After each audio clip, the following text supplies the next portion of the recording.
Hello and welcome to the Playbook GG Madden 20 launch game plan found in the Jacksonville Jaguars offensive playbook. My name is Zan. I'm one of the voices here on Playbook GG, and I hope that you guys are checking me out for the first time here early on in Madden 20.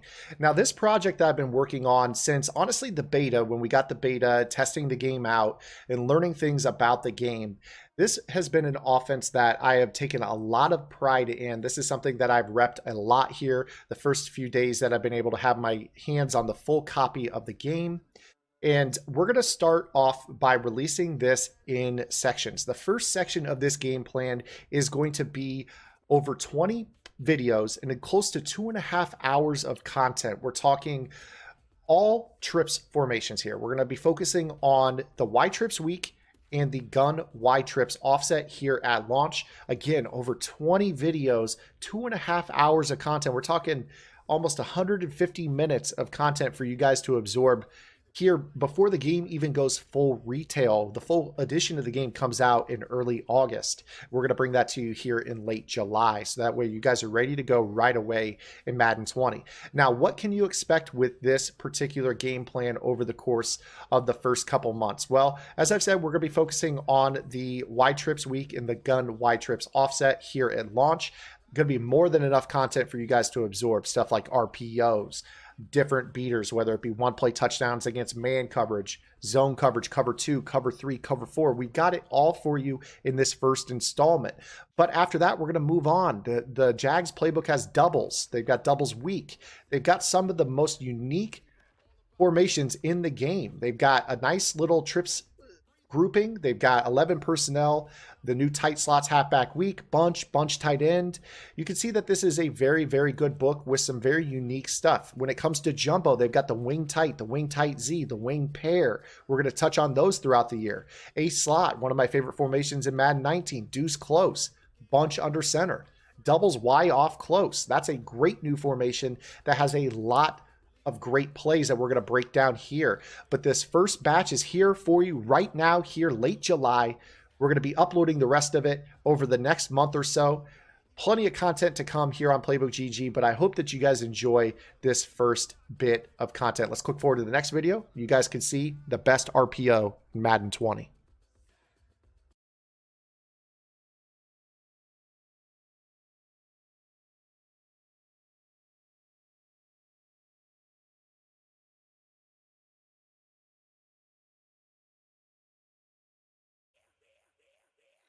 With EA making a huge effort to implement some new run pass option plays into Madden 20, it would be wrong of us here at Playbook GG to not kick off our first game plan of the year with the single best run pass option play in the game, and that is the gun Y trips offset RPO bubble Y pop. Now, that is going to be found in only 2 playbooks in the entire game, one being the Jacksonville Jaguars and the other being the pass balanced, aka the spread playbook. So no other playbooks in the game outside those 2 have this play. Now, there are going to be pros around the community that are going to tell you that there are other RPO plays that are better or concepts that are better. And I think that that's going to be more or less due to the fact that they are more prevalent in other playbooks.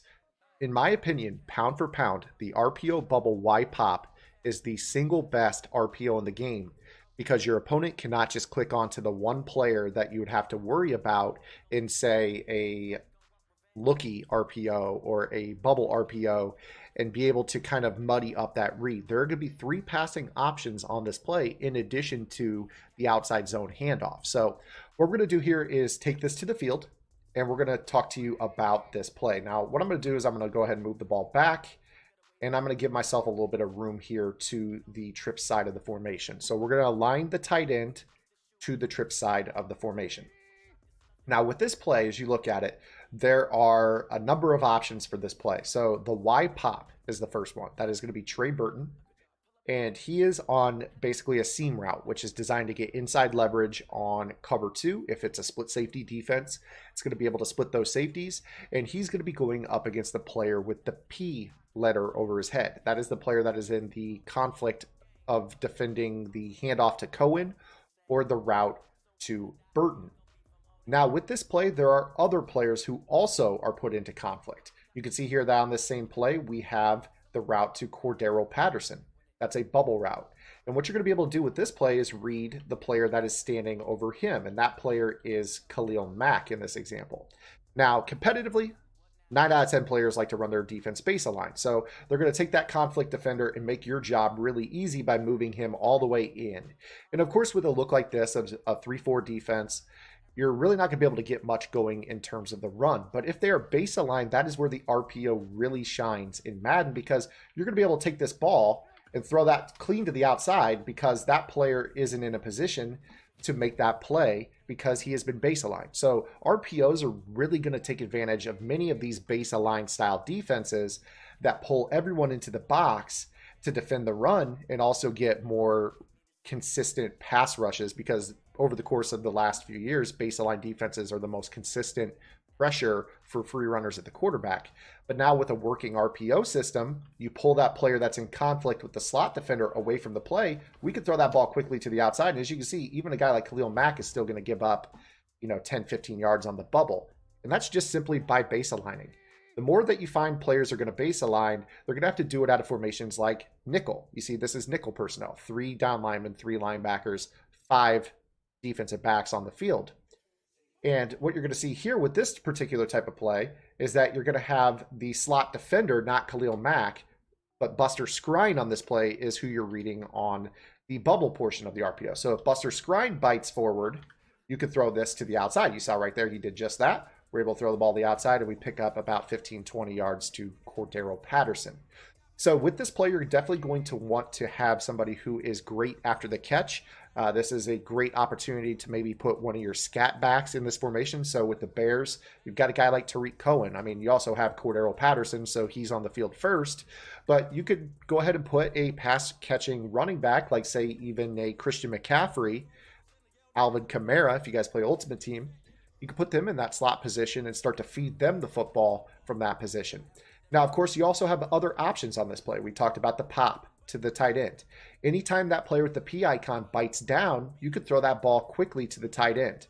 Now, of course, last but not least, you have Allen Robinson, and he's on an option route. This is probably the hardest route on the play to read because it could run the fade, but it could also run the hitch. So what you're going to be doing is you're going to be looking to the player that is on his side. If it's playing off coverage, like you see Prince Amukamara is right here, if he's playing off coverage, more than likely you're going to see the player on the outside, Robinson, run the hitch underneath of that sagging coverage. But the player that you're definitely going to be aware of is the outside linebacker, the overhang defender to that side. If Leonard Floyd drops into the flat, you're not going to be able to throw that hitch. If he bites down on the run or rushes the quarterback, you're going to be able to throw that hitch to the outside against the off coverage. So you've got the ability to read literally 3 players on this play, either the slot corner over Patterson, the player with the P icon over his head, and then also the edge defender on the short side of the field. And you're going to be able to see here that you see that the RPO Y pop was open, but right there you've got to make that read quickly. So you can see right there we were actually keying in on the hitch. But if you start this play off with the RPO Y pop, you could definitely see that you just quickly throw this ball, get the ball out to Trey Burton. There's nobody covering right here. The man with the P icon bit up, you're able to throw that ball quickly to him. So it's good to also show some failure on this play because you're definitely going to need to get into practice mode and start to work with this play. So you're going to basically be able to watch the whole field. What I typically do is I'm trying to train my eyes to look at multiple defenders at the same time. Is I just kind of glance at the middle of the field and see how the defense flows. Does it flow to the left? Chances are the bubble's open. Does it flow straight to the middle? Chances are the pop's open. Does it flow to the right? Chances are the hitch is open. Those are the ways I try to read this. You're just going to kind of read how it works. You see right here, the pop gets open because they bite down. So basically, this is going to put your opponent in a situation where if they want to defend all of the routes at the same time, they're going to have to basically pass commit. So they're going to have to pull up their pass commit tree, whatever they want to do. They're going to have to figure out ways to defend the passing plays without giving up too much up the middle. If you start to notice that everyone's dropping into the passing lanes, hand the ball off. To hand the ball off, and this isn't a great front to hand the ball off against, but if you want to hand the ball off, just hold the snap button after you hand it off, or after you snap it, and you can hand the ball off to the running back. But again, I would not run the ball unless the box count shows that you have an advantage out there. you know, if you start to see them base aligning and getting all these players in the box, chances are you're going to be throwing the bubble screens in the hitches, depending on how they're playing you. And you see right here, they base align. They're in such a weird position. Even in that spot, you're picking up 4 or 5 yards on a bad animation to the outside after the catch. But more often than not, you're just going to be able to throw this ball. I mean, just get the ball out. You see right there, the slot defender bites down. You get the bubble block. You throw it to the outside. So you can see right here that this is going to be a 3-headed monster of a play. Now, why are we leading off with this RPO?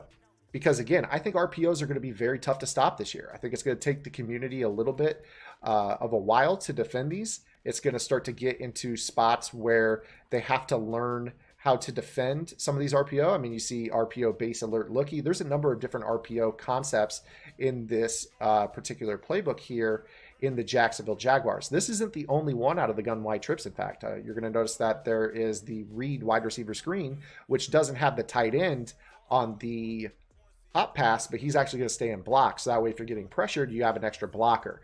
And you're going to find that if you start to mix in some of the passing concepts that we're going to break down, and trust me, we've got some of the best underneath zone manipulations in the game, and those are going to be great to have because we all know how to manipulate clouds and deep zones over the course of the last 3 years. We've done a very, very large amount of labbing over the last few months, back even into Madden 19, to learn how to basically manipulate all the different hook zones, whether it be a vertical hook, a mid read, a hook curl, a 3-receiver hook. We've got them moving to different spots on the field. And these underneath zone manipulations are going to cause your opponents a lot of stress, and it's only going to open up these great RPOs. So let's go ahead and click forward into the next few videos and get started with this very exciting Jacksonville Jaguars offensive game plan.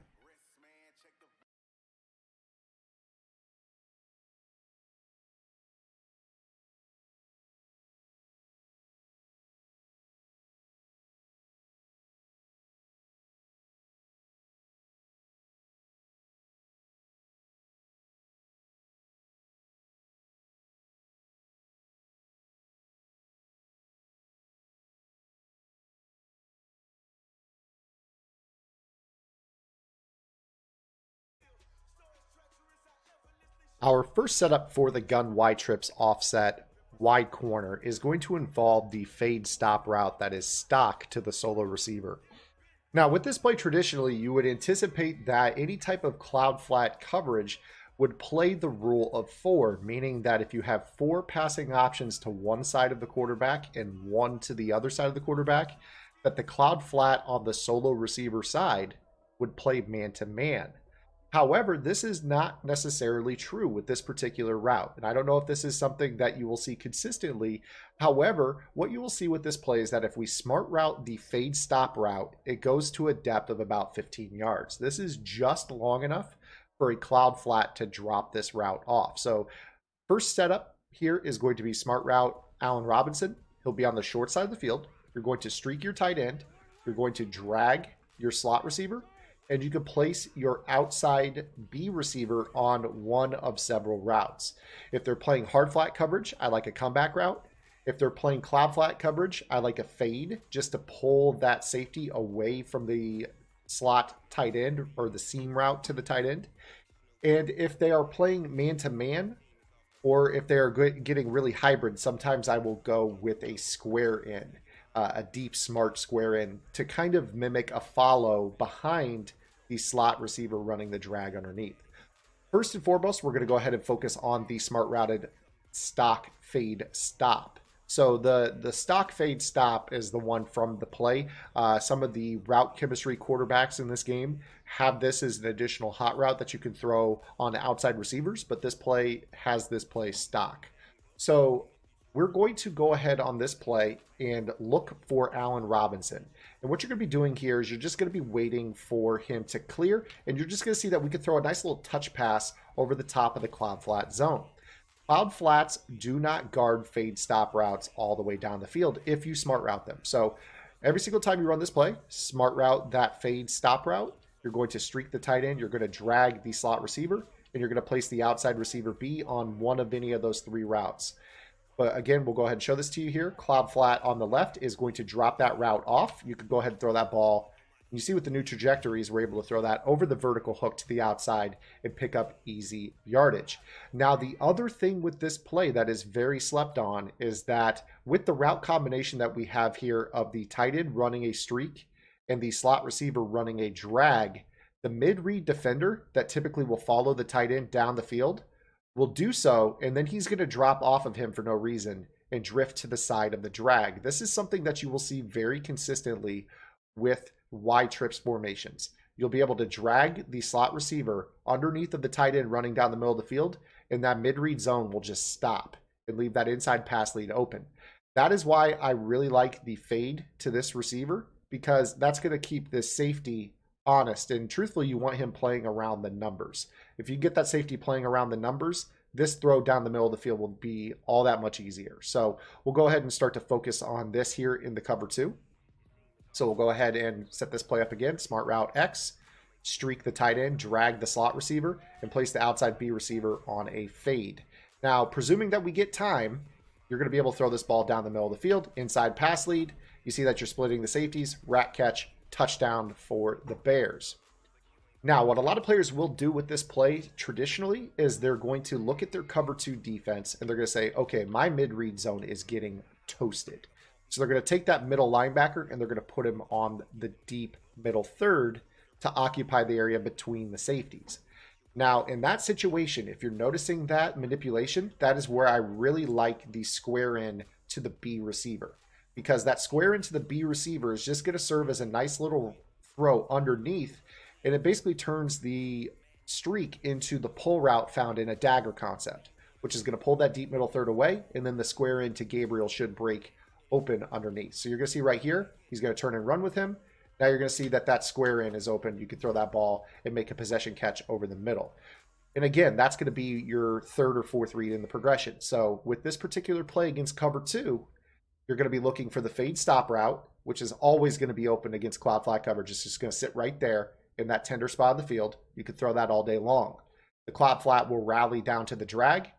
The drag is also designed to pull the mid-read zone away from the tight end, leaving him open for a touchdown. If they're playing a middle third, he'll turn and run with the tight end, and then the square in will be open on that side of the field. So you can see very easily how this works. Now, at the beginning of the video, we talked about whether or not a comeback route was a good option against the rule of 4 here. So we're going to go ahead and show you exactly what I mean. And you're going to see that with this particular route combination, you will see that it basically does not play the same way. And in fact, it actually gets shut down. So what you cannot really have on that play is that drag running underneath. It just does not pull. So you see in this example right here, we run it like this. Now in this situation, you're going to see that the comeback still doesn't get open. So this Y trips offset does not have the rule of 4 that other formations will have in this Madden 20. And in this game plan in general, we're going to utilize a lot of motion, and it's going to start to create some of these rules. But this formation does not have it by default, which is why this fade stop route is so good. Something that we've become so used to over the years is the rule of 4 always triggering. Well, with this formation, it does not, and it's actually a pretty good benefit. You can see right here, again, this play absolutely shreds cover 2, and I think that this is going to be one of the better one-play touchdowns for you against cover 2, and has some really nice checkdowns on this play as well.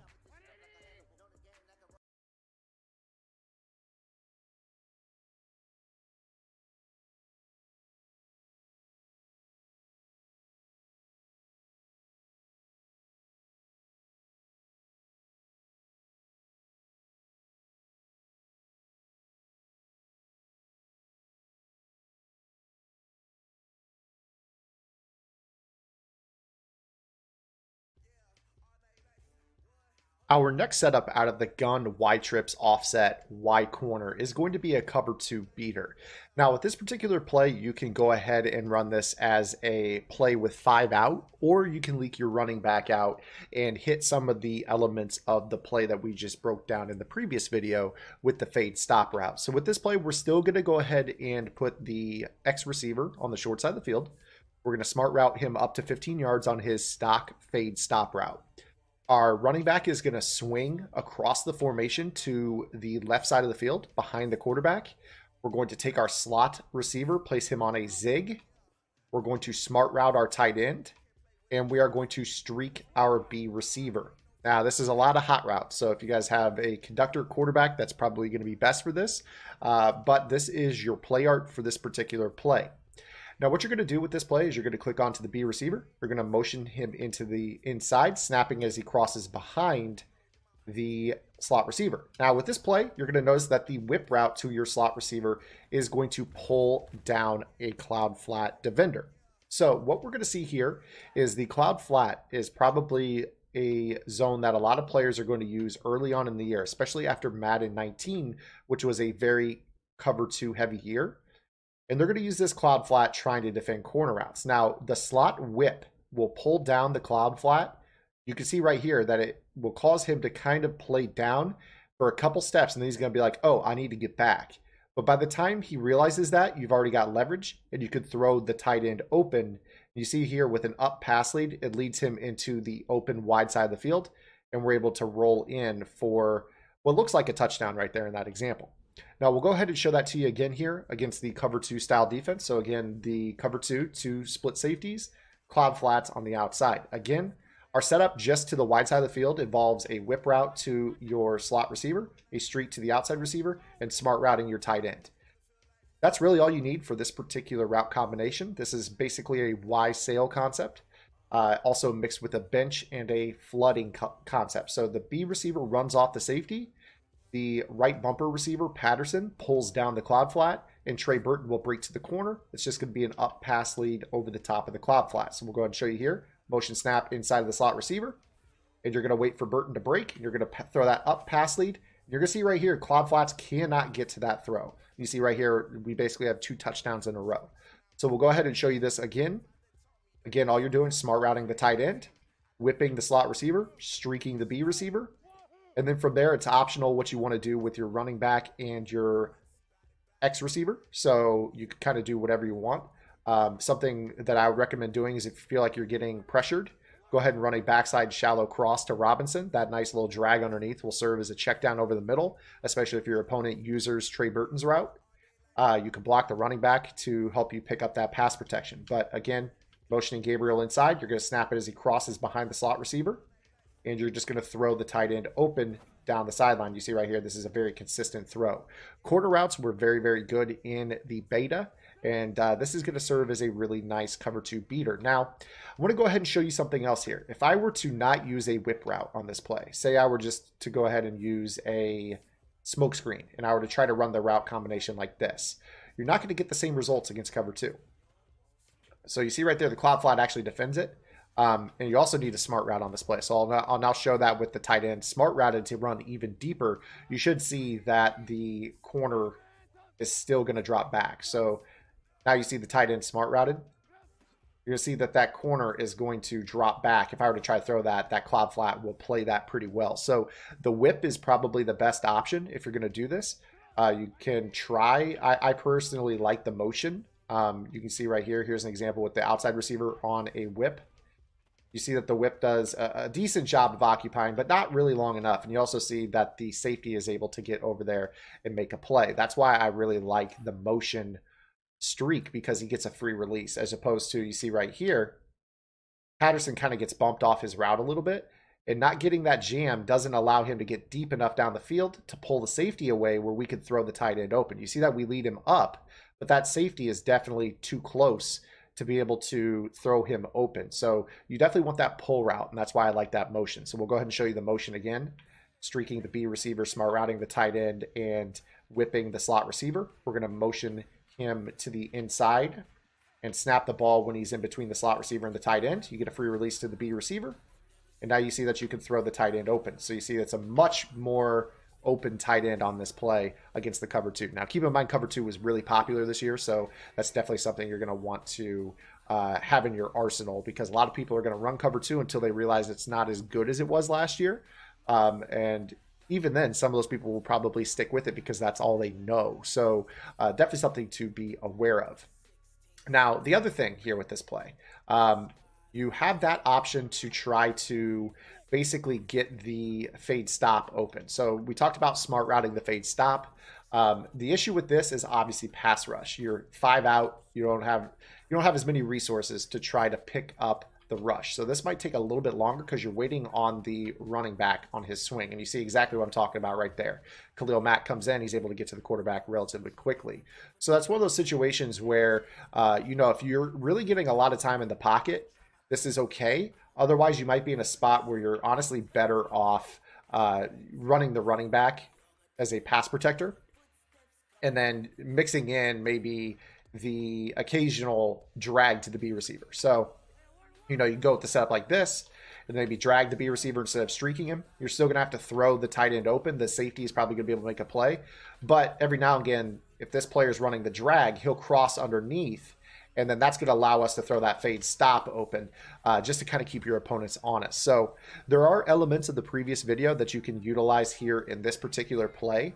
But again, it's going to be a situation where you better be facing someone who doesn't have the best pass rushing players at their disposal if you're going to want to go 5 out and be able to hit that 5th read, which is that fade stop. Because if you don't have the time in the pocket, you're not going to be able to make that throw. You see right here, it is possible, but you're going to need that running back to block quite a bit for this play. So you have options at your disposal. You're just going to need to be aware, is your opponent running max coverage defense? Are they rushing the front 4? Can you hold up against a Khalil Mack or a Myles Garrett or a Cameron Jordan or any of the X Factor pass rushers in Madden 20?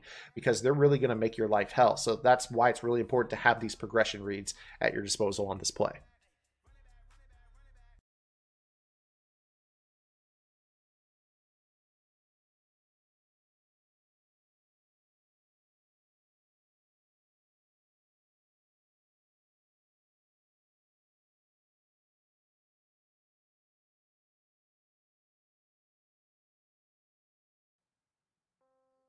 Our next setup for the play Y corner out of the gun Y trips offset is going to be a setup that is designed to attack cover 2 more so underneath than deep. So we've shown you a couple setups within this play that are designed to get the tight end open for bigger yards, to show the fade stop. We're still going to focus on the fade stop in this play, but we're going to turn this play into a better option in the short yardage situation. So what we're going to do here is we're going to take the slot receiver who is on the wide side of the field. We're going to put him on a hitch route. We're still going to smart route our tight end, and we're going to take our B receiver and place him on a drag. Last but not least, you're going to smart route your fade stop route. Now, what we're going to do here is we're going to show you what your opponent is up against when it comes to running standard cover 2 with the cloud flat. So we're going to motion snap Gabriel, and he's going to be motion snapped to the inside in between the slot receiver and the tight end. Now with this play, we're using the drag to Gabriel to pull down the cloud flat, and we're going to throw that fade stop route to Allen Robinson. And you see that we pick up a gain of about 15 yards on this throw pretty easily. In fact, that throw was actually about 20 yards. So you see that the fade stop route, it looks like it stops at about the 35-yard line on the opposite side of the 50, but it's actually going to go about 20 yards. So it's a little bit deceiving in terms of what it looks like compared to what it actually does on the field. We'll go ahead and show that to you again here. So watch Allen Robinson. He's going to go ahead and check up at about the 30. You're just going to throw that ball right to him. And you can actually possession catch that to give yourself a higher likelihood of holding onto that ball in traffic. I think possession catches are far better this year than they were in Madden 19. So we're going to go ahead and throw that ball again here. We'll go ahead and do it one more time. Smart route fade stop. You got the drag. You're going to snap it when he gets in between the tight end and the slot receiver. And you're just going to throw this ball right there in that spot. You see that the cloud flat kind of guards a weird spot on the field, about 12 to 15 yards. Doesn't take that extra 2 or 3 steps to finish guarding the route to Allen Robinson. So let's go ahead and throw it, like a 20th time just for good measure to show you the consistency of this route. Drag underneath is going to help pull that cloud flat. Once he pulls to the outside, throw the bullet pass, catch it. Gain of about 21, 22 on that throw. Now, at the start of the video, we talked about putting the slot receiver on a hitch. We're still going to be able to throw this hitch. This is a great zone that you can actually, or a great route that you can actually throw against the cloud flat cover 2, that Tampa 2 style defense. So what you're going to see here on this play is the cloud flat that's standing over the hitch after the motion gets pulled back by the tight end quarter. You can just throw that little hitch to the outside. You see right there, that's a gain of about 7 or 8 yards underneath. This year's game is very important with the focus that's been placed on a quicker pass rush than you've seen in Madden 18 or Madden 19. It's very important to know your underneath game, your underneath manipulations. And this is something that we've taken a lot of time, even dating back to June, May of Madden 19, learning underneath zone manipulations. Everyone knows how to manipulate a cloud flat. Everyone knows how to manipulate deep quarters, deep thirds, deep half zones. But not a lot of people are putting in the extra work of how to manipulate your yellow zones. We're talking about the mid-read zones, the hook curls, the vertical hooks, 3 receiver hooks. Those are all zones that you have to know how to manipulate if you're going to take your next step as a Madden player. So you can see right here against your standard cloud flat cover 2, you're going to be able to throw this little hitch underneath every single time. And you can kind of see right here that if you wait, you actually can kind of throw that tight end corner out. As goofy as that seems, the tight end corner will be a throw that if you're patient can get open as well. I personally think cover 2 is really bad this year. I think it's one of the worst zone coverage calls in the game. But that being said, I think so many people are going to stick with cover 2 because it's what they knew from Madden 19. And you're going to be able to really shred this defense early if you know what you're doing, because a lot of players are just not going to know what to do. So just this play alone, Y corner, with all the setups that we have, you're going to be able to absolutely shred cover 2 in ways that you probably haven't before. Again, I am big on just throwing the hitch. If they guard the hitch with man coverage, you're going to be, again, you can kind of look back to the fade stop. You can glance at the tight end corner and see if it gets open. But again, that fade stop is just so consistently open. That's going to be open at all times. They're going to have to man that up. So even if you read the other side of the field incorrectly and things don't shake out the way you think, you can always glance backside to that fade stop. That's going to bail you out. And I mean, what a heck of a route, a 20-yard bailout on a given play. Your opponent's really going to have to key in on that route. Now, we talked about this being a nice little short down cover 2 beater because a lot of times people in short downs are going to play hard flats. And if they play those hard flats, what you're going to notice is that your fade stop is going to be open anyways. But also you're going to start to be able to respect that corner route as an option as well. So you can kind of see here. Here they play the hard flat coverage. Tight end a little slow off the line, but we're going to be able to throw that corner route over the top. The issue sometimes will be obviously that safety being able to converge on that throw. Right there, I think the tight end was so slow off the line that the safety made a different reaction on that play than you would have expected. But we'll go ahead and show that to you one more time here. So again, against your shaded underneath hard flat cover 2s, you're going to be able to basically throw the tight end open to the sideline. So there's your hard flat coverage. Here's our play art. You're going to motion snap B to the inside. And you're just going to throw the tight end open to the sideline. So you see right there, he gets pretty well open. Now, that was just a bad throw by Mitch Trubisky. But you see that the cloud flat has no way to really get back and make a play. Now, again, guys, if you guys are wanting the cloud flat, if you want that corner route, you know they're playing cloud flats and you want that corner route regardless, you need to make sure that you're checking out all the videos in this game plan. So I want to make sure that I'm touching on a video that we break down further in another setup. This is the motion seam tight end smart corner setup, and this will get you the ball to the corner route against your cover 2. This is a completely different setup, but I just wanted to let you know that that is there. You see that you can throw your tight end really open with that setup. So don't try to force that tight end corner route. It'll rarely be open against the cover 2 with clouds with this particular setup. But again, guys, if you want to get the tight end corner open, we do have this setup with the motion that will be able to get him open against cover 2. So just make sure that you guys are in practice mode, spend the time that you need to spend, learn how to start to throw your tight ends open, because you're going to need to know these different setups over the course of the year to know exactly what you're looking at on a different down, get yourself some free releases. And just being able to mix up your route combinations is really crucial too, because your opponent's going to key in, okay, I know this guy's on a drag. Well, instead of putting the slot receiver on a drag on one play, maybe you have a setup that looks like this, or maybe it looks like this rather. Instead of having it, this particular setup, you might be able to do something like this, where you're just going to basically motion in Gabriel, and that might change how the play works, all things considered. And now you've got a different guy on the drag, and maybe he's not manned up because your opponent was taking a shot in the dark. So just a little bit of game theory within this particular breakdown, just trying to remind you guys to rep all the plays because it's all going to flow together very well for you here early on in Madden 20.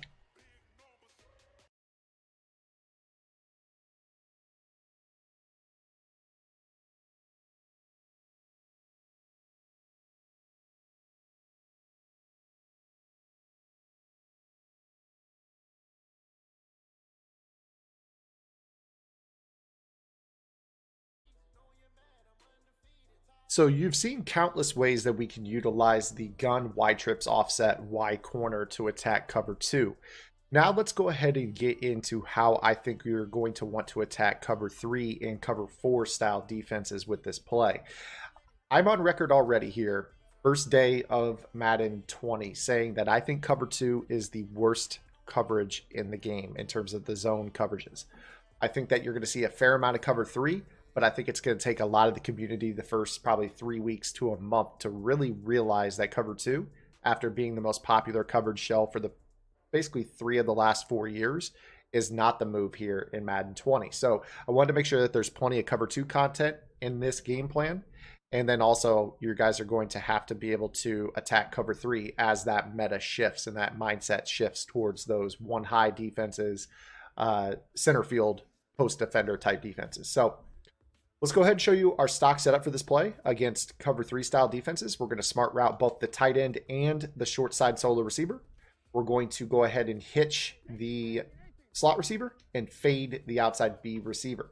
Now, with this play, you could go ahead and snap this because you're going to have no animations to press any of those receivers. If they are somehow, some way pressing you, you could always use motion of Gabriel to the inside to free this up. Now, the one thing about this play is if they're running stock cover three, you may want to go ahead and leak that running back out behind the quarterback. You could even float him to the left if you want to make it so he doesn't run into your quarterback. And what he's going to do is he's just going to pull down any of those hard flats or cloud flats. It doesn't matter what type of zone they're in. So let's go ahead and show you here. We're going to go ahead and drop the match rules and just play cloud flat cover three. I know that's pretty rare. More people are going to play hard flat cover three than cloud flat, but we'll go ahead and show it to you either way. So in this example, you're going to be able to hit that fade stop route. So you'll see right here, fade stop route will basically be open in that void. Now, of course, Khalil Mack is activated on his X Factor trait right now, but not really anything really to worry about here. We'll go ahead and show you this setup again. We'll go ahead and shade the coverage into cover three with cloud flats again here. So here's your defensive coverage. And you're going to see that Cohen will pull down a cloud flat and the fade stop will be an easy throw on the sideline. So you'll see right here, we're just going to go ahead and throw that ball, and you could just aggressive catch that. You want to aggressive catch it when there's a guy on your back because you want to be able to come back to the football and attack the football rather than doing a possession catch and having him be able to reach over your receiver's body and break that pass up. So we'll go ahead and show that to you again here. Go ahead and play cloud flats with the cover three, which again, most competitive players will not do that, but you will be able to make this throw pretty consistently. So we'll go ahead and leak the running back out to the left. Now, the other thing is obviously you do have these hitches. So you got this hitch. If you feel like you're getting pressured, throw that hitch. If not, you're going to be able to throw that fade stop all day long. Fade stop, in my opinion, is the best route on the sideline in the game. I think it's slightly better than comebacks, the way the game is playing out of the box. So I prefer the fade stop route to the comeback route, hence so many setups for this play.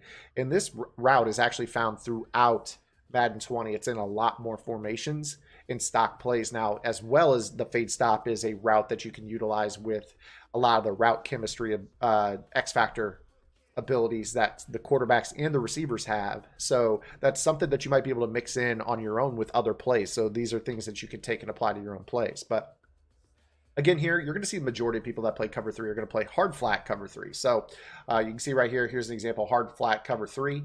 Anytime they're playing hard flat cover three, you're going to have the fade stop route open and you're going to have the corner route open to the tight end, because with this particular play, you're utilizing the pull route to the B receiver. He's going to pull the deep third, and that deep corner route is going to break over the top of that hitch and underneath of that streak. So you'll be able to find that pocket. You're going to see he's going to break. You're just going to throw that ball down and outside. Mitch Trubisky, slightly inaccurate on that throw, misses the receiver, but you can see that he was definitely open. We'll go ahead and show that to you again here.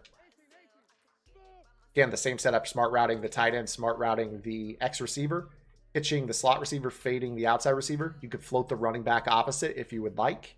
But if they're in that hard flat coverage, your tight end on his corner route is going to be wide open. So you see right here, that's an easy pitch and catch to the sideline for about a 15 to 17 yard gain and a first down.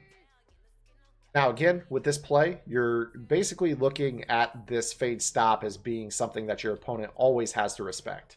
If you find that your opponent is going to a lot more of the cloud flat cover three, which I wouldn't anticipate you would see a ton of, but if you see that they're going more of that hard flat, or I'm sorry, the cloud flat cover three, go ahead and run that whip route that we showed you in this play from the slot. It'll work the exact same way. It'll help pull down cloud flats. And then again, you could go ahead and basically float that running back away.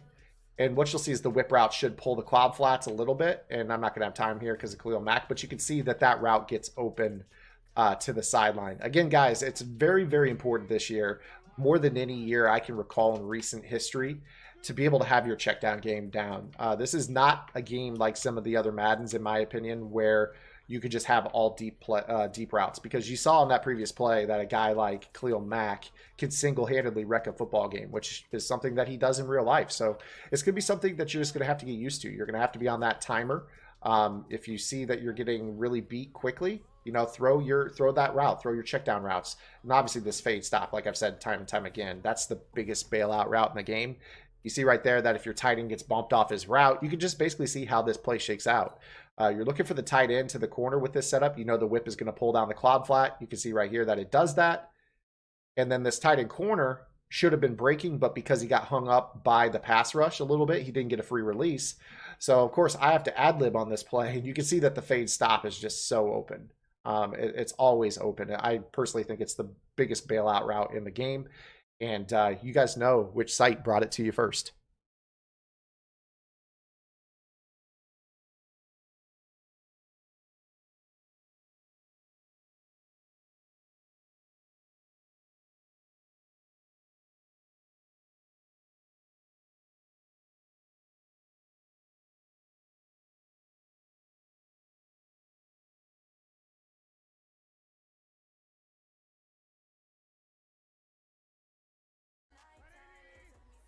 In this setup, we're going to take a look at a one-play touchdown out of the play slant to buck found in the gun Y trips offset.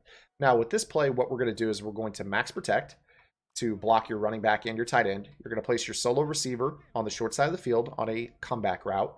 You're going to then streak your tight end, and then you can actually do whatever you want with the B receiver. Your B receiver can run a drag. He can run across the formation and break back over the middle on a drag. You can motion snap him to the inside so he blocks. You can put him on an out route so he breaks back to the outside. He's really, truly a wild card player on this play. Now, for this setup, we're just going to go ahead and show you how this works. Again, this will be a one-play touchdown against cover three. So if you see that single high defense, you know that you've got a shot at this, provided you get time in the pocket. So you're going to see right here, wait for that skinny post. You could just throw him up over the top of that comeback route. Now, we're going to go ahead and take a look at the replay. And what you're going to notice here with this play is that the comeback route to the solo receiver is the catalyst in making this play bust the coverage over the top. So what you're going to see right here is this player runs the comeback route. And this is actually a great route that you could throw regardless. You could actually throw this ball to this receiver on the cut and roll back towards the sideline and pick up a first down. But you will see that this outside third defender in the cover three is going to bite on that. And that little flinch where he bites on that is enough to allow this skinny post to get leverage over the top. You see right there that the guy bites down to about the 38-yard line. We've got him at this point. You can just go ahead and throw your receiver open. You're going to want a player with good speed at this spot. You can fit that throw all the way over the top for the one-play touchdown.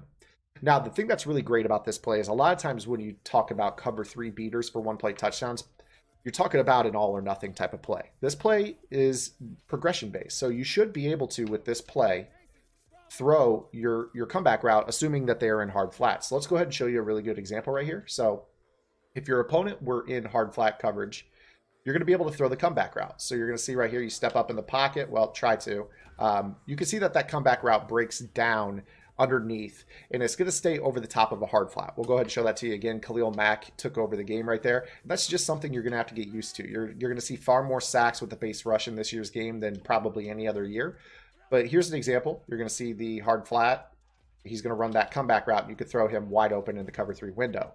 So not only does he pull down the outside third, he is still going to be open against that outside third. So that's going to be something that you're definitely able to basically, you know, use that route as both a decoy and an actual route if you want to throw it. So now let's go ahead and talk about cloud flats. Again, not very many people run cloud flats. If you see cloud flat coverage, what my recommendation would be is to motion Gabriel inside on a drag and just give you that check down option underneath. You could kind of throw him underneath and then, you know, be able to pick up 6-7 yards on that play. The thing about cloud flat coverage with cover three is that there's really no guarantees that when you shade over the top that outside third is really going to bite down as hard. So we'll go ahead and show you exactly what I mean right here. You're going to take a look. He does appear to bite down even with the shade over the top. So that should still be a one-play touchdown for you against cover three to the short side of the field. But the cloud flat, by shading up, will play the comeback route. So that comeback route does not serve as a route that you can actually throw. So that's why I personally like to have the drag route that we had just thrown to Gabriel. Because if they're going to leave a guy in this zone right here to guard him, then you're going to want something underneath in this area of the field to pick up 6 or 7 yards as a check down option if they were to use this route over the top. So that's why I like to utilize this receiver on a drag. So we'll go ahead and illustrate that in this next rep. So I'm going to shade the coverage down and then I'm going to shade it up to give cloud flats. Again, I don't know too many competitive players that play with this type of cover three cloud flat. You would have to have really good underneath lurk skills to make this work for you. But again, this is why I like Gabriel on the drag, because that comeback route is not going to be a free 15 yards. You can throw that ball there, but you can see there, if I try to throw that comeback route, it's enough where you could throw it against a computer, but if you're playing somebody who clicks on, they're going to make that pick right there. So this is a very risky throw, even against a computer, because there's still the chance that this guy in the cloud flat, you see he drops underneath and then he starts to rally down to the drag. The drag is open. Just throw the drag and take your 7 yards as opposed to making a throw in traffic for about 10 to 12 yards. You see right there, if somebody had fast enough click on skills, I think they could probably click on and hold Y and make a play on this football. But then again, with Madden 20, it's very, very tough for linebackers to make leaping ball hawk interceptions that we've seen in the recent 2 years. So you could go ahead and take your shots. You're just going to have to learn what is really a safe read and what isn't. So we'll go ahead and show you another example here. I'm going to try to force feed that ball into the cover three. This time you're going to see that it's actually a safety that's playing this. And to me, I don't think that's going to be a safe throw. That's why I'm saying you're going to have to really pay attention. It just doesn't seem to me like, you see that it just feels like he's there. You don't want to take that throw. It is truly a one-play touchdown. And fortunately for you guys, I think the majority of players you're going to come across are going to run cover three with hard flats. So you should see something more like this in your cover threes. Here's an example of quarters three deep against this concept. And we'll go ahead and illustrate how that works for you here as well. So go ahead and do this here. You see how that outside third bites down. The issue is that he recovers. So quarters three deep, you're not going to be able to bomb quarters three deep for the one-play touchdown, but you should still have that comeback route on the sideline if they are shading their coverage underneath, playing hard flats with the prevent shell. Not a lot of people are going to do that, but you can see that this plays differently in quarters three deep. You don't really get that leverage that you saw in the previous example. You saw that the leverage to this player, he was about 1.5 yards behind. You don't ever get him over the top of the depth of that outside third in quarters three deep. So this will only work against basically every formation cover three except for quarters three deep.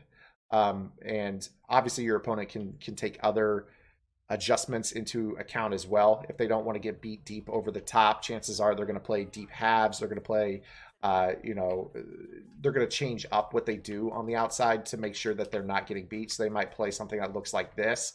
If they're doing something that looks like this, you're not going to be able to bomb them over the top. But again, that's why this is a nice little progression read. You still want the ability to have that option where you can potentially take your check down. So your check down on this play being the comeback route. So you see right here, we're just going to throw that comeback route against the hard flat coverage. So if you see that they're dropping off of that player, it's not biting down on the comeback, just take the comeback and take your 12 yards in a first down. Chances are your opponent is not going to be playing cover three with cloud flats underneath to take away that comeback route.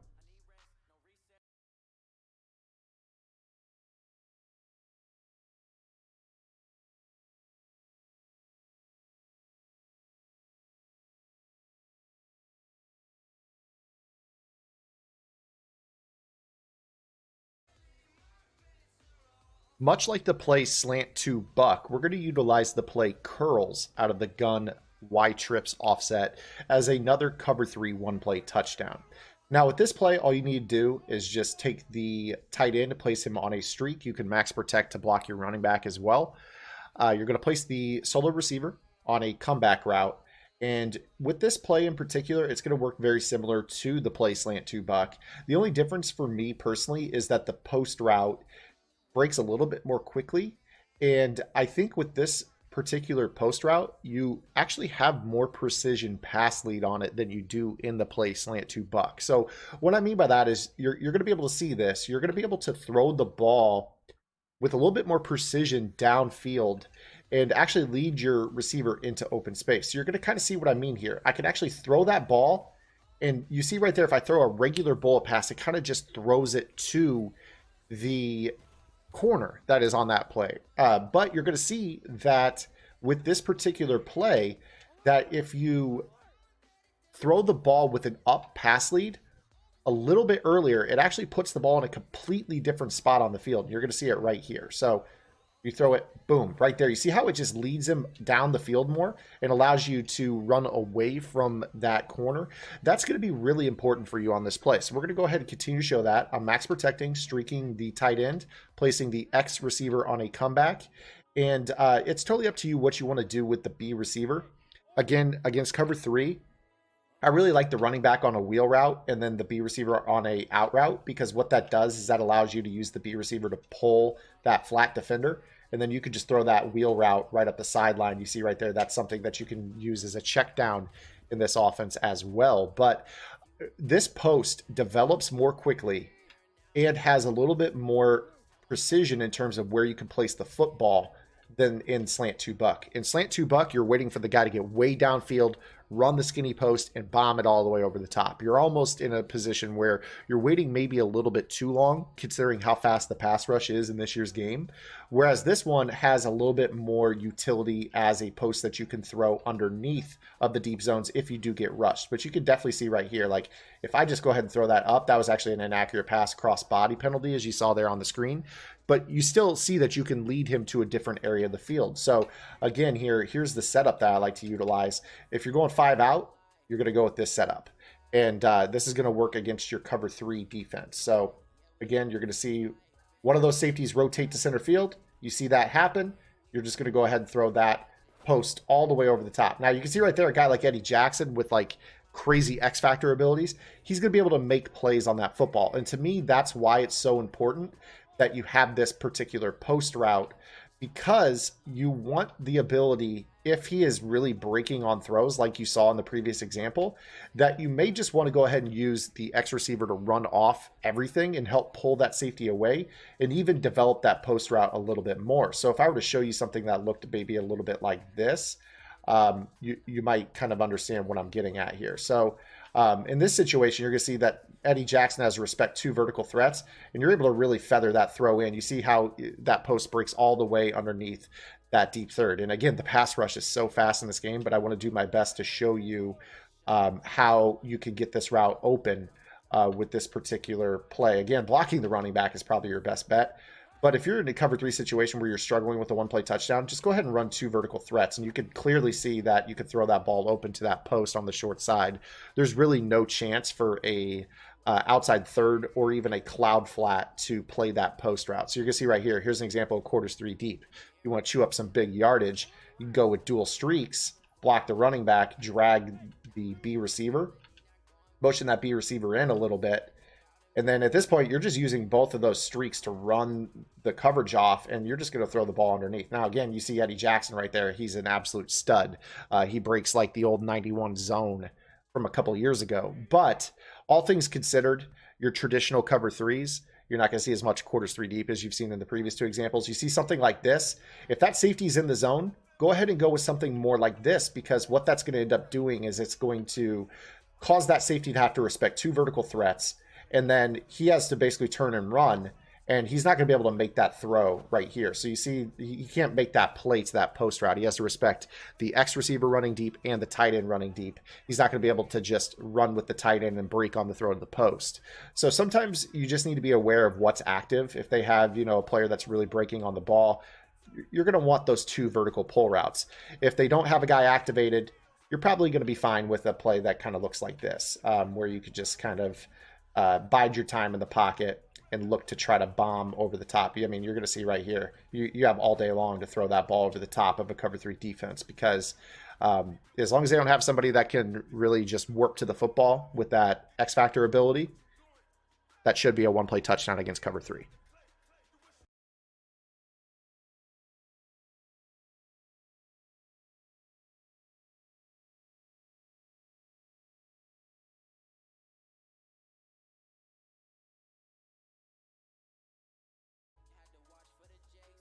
This next setup for the play curls out of the gun Y trips offset is going to be one that does work with the trips to the short side of the field, and we're going to set up a sideline flood. Now, this year, there have been changes to the different routes that you can use to pull certain zones. In my opinion, you're going to want a streak to your outside receiver, that solo receiver, rather than a fade. Fades have always been the dominant pull route of recent years, but the outside release on a fade is probably not what you're going to be looking for when it comes to flooding cover three. And the reason I say that is you want a player on a pull route to just go straight down the field as quickly as possible. Inside positioning will cause the corner that is on the outside here to the left in relation to also play inside down the seam and run with him. Whereas the fade is going to basically widen that corner out a little bit towards the sideline and make him breaking on the route that we're actually looking to throw here in this example much easier. So the streak is going to serve as a better pull route than the fade. We're going to go ahead and illustrate that for you. Now, this particular play is best against cover three. The majority of players that run cover three are going to play a cover three hard flat style of coverage. So what you're going to do here is we're going to use the streak to Demaryius Thomas, and we're going to motion the slot receiver Edelman. Now, Edelman is on a post route, and this route is very, very nice because it actually is a steep corner when motioned to the short side of the field. So if you snap the ball as he crosses by the tackle, you're going to see that he gets into a nice little void. Now, right there, of course, we got sacked, but you can always protect the quarterback. This is really just a two-route, pull route situation here. So we'll go ahead and show you this again. If you want, you can max protect. We'll go ahead and show you other routes that you can start to mix in on the running back side of the formation. But if you want, you could just go ahead and do some sort of simple flooding concept that looks like this. You're going to see that, again, cover three hard flat style coverage. You're going to be able to snap this ball, let Edelman break to the sideline. It's going to be an easy throw down outside and then just toe tap on the sideline. Now, if your opponent decides that they want to play a cloud flat cover three, we'll go ahead and shade the coverage. Again, most players who play cover three don't use cloud flats for the defenders that are responsible out wide on the sideline. But if you ever do run into that, you're going to see right here with Edelman, motion him across the formation. We're going to snap the ball as he crosses the left tackle. And you're going to see that he does get into a spot on the field that you could still throw a bullet and possession catch it. Just a regular bullet pass, no pass lead to the sideline is needed in that situation. You just want him to clear the cloud flat in cover three. So again, we're just showing you random cover three shells here, working cloud flats from the slot defenders. And again, we're using a streak, not a fade, as our pull route to the solo receiver. So again, here you're just going to snap the ball as he crosses. Right there, you snap it too early, he's going to go ahead and block. So that's something you're going to want to pay attention to as your snap timing as you practice this. But you should be able to get this down for the most part. Here again, we're going to go and show you cloud coverage. We're going to snap the ball as he crosses number 76. And you're just going to throw a regular bullet pass right, boom, there. You see that he gets over the top of the cloud flat. Corner routes this year and every year ever in Madden are probably the best route in the game. And while there are no slot corners in this particular formation, using motion of this receiver will allow you to turn his post into a corner route. So again, it's all about your snap timing. Just let him cross that tackle, throw the bullet pass. You see right there that the guy actually got jammed off the line, and that's part of the issue right there with that particular throw. You saw that in a cover three cloud scenario. You see that outside corner pressed, got him off the release a little bit. And because he didn't get as far downfield, these two routes were running too close in conjunction to one another. Whereas if Demaryius Thomas had gotten out in front, we would have had much more room to make this throw. But we'll go ahead and illustrate that for you here. Again, we're going to shade into the cloud flat cover 3. And we're going to go ahead and streak Demaryius Thomas. You could do whatever you want with the other receivers outside Edelman, as well as the running back. And you're just going to snap the ball right here. Let him break into that void, throw the bullet pass. You see it gets over the top of him very, very easily. You're just going to have to anticipate the timing on this throw. So this is actually a route combination that will also work to the wide side of the field. So if I were to place the ball on the other hash mark, it would work the exact same way. So just something that you guys should be aware of. This little motion is going to help set up some of the run plays. Obviously, you have the dive in this, so using the same motion, you could go ahead and get an extra blocker potentially on this play, just an extra body to help, you know, hold guys up long enough, pick up the 5-6 yards that you're looking for in certain down and distances. So you don't necessarily have to always run this play when you're motioning. Just motioning this play every now and then to help with the run game is also something that you can do that should give you, you know, pretty decent ability to kind of keep your scheme looking very similar. I really think that you want to make sure anytime you're scheming, you want to make sure that you have motions that are going to allow you to basically pass or run from all the different motions. If you use a specific motion and you only pass out of it, your opponent's going to key in and say, okay, he's looking for the corner route. So not only do you need run complements, but you also need passing complements that are going to utilize motion of that same receiver.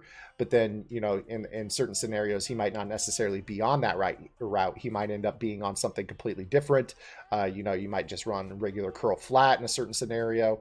You know, you'll start to key in on things and scheme together better. But that particular motion with the corner route is going to be a big pressure release valve for you in this formation, because a lot of what we've shown is RPO, tight end routes, underneath zone manipulation, and we start to show some of these other big chunk plays. You see how this offense is really coming together full on as a scheme here early in Madden 20.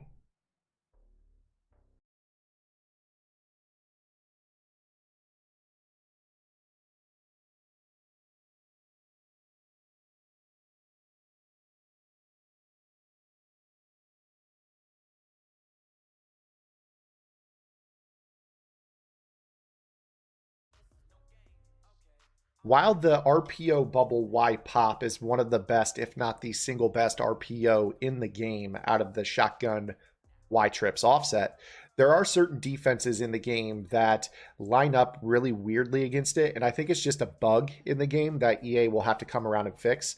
But typically speaking, if you find that they have a defensive end who is head up on the tight end with their hand in the dirt, I'm not talking about an outside linebacker standing up in a 2-point stance, but a defensive end that's with the hand in the dirt, head up on the tight end.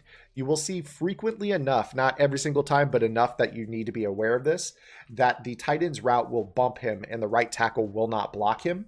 And when that happens, it completely shuts down this RPO. So it's one of those things where there are certain defenses in the game that just don't align right. You know, if you see a situation where they're spread like this, the RPO bubble Y pop will work just fine because the tackle will pick him up and you can just read it the same. You see right there, we throw the ball to the tight end. So if you're facing somebody that knows this about this particular defense, you're going to need to be able to game plan and counteract that. Now, I'm just here to show you that the other RPO that you can run is the read wide receiver screen. And I think that this is a nice one because it leaves the tight end into block. Now, the issue is certain defensive shells are going to be better against this than others. You can see right here, we throw the ball. It ends up being okay for you. You know, you can get the ball outside on this. So if you're facing somebody that's running these defenses because they're just trying to be annoying and get free sacks on the quarterback against the RPO bubble wide pop, you see right there, we bump him off the route. You can't even pop throw to the tight end. It completely disrupts the play altogether. And then all of a sudden you're dealing with a player that's in the zone after once or twice. You're just going to be better off with the read wide receiver screen because that's going to block that player. Now, yes, obviously you see in a situation like that, a player might alert and play their pass assignment. You see a guy like Derwin James is able to make that play. Now he's in the zone. But you could definitely see how that actually picks up that player and doesn't allow him to disrupt the game. So, you know, if you're facing somebody that's running the 4-3 stack, they're sitting in the cover 2 defense, you're going to be better off in a situation like this because now you can actually block him and you're just in a spot where now you see how this works much better against the cover two. You can, throw that ball out there. So like I said, there's certain coverage shells that are going to be better against that style of RPO. Cover three doesn't do a phenomenal job against the RPO bubble wide pop. It does a better job against the wide receiver screen. But you're going to have to pay attention first and foremost to, is there a defensive lineman straight up on the tight end on the RPO bubble wide pop? And if there is, you're going to need to check out of that to another RPO if you still want to RPO. But if the player is not heads up on him, you could go ahead and make this play. I mean, you see right here how it frees up pretty easily for you. You just have to pay attention to that defensive lineman, and you'll get better success out of knowing which RPO you have to call in a given scenario.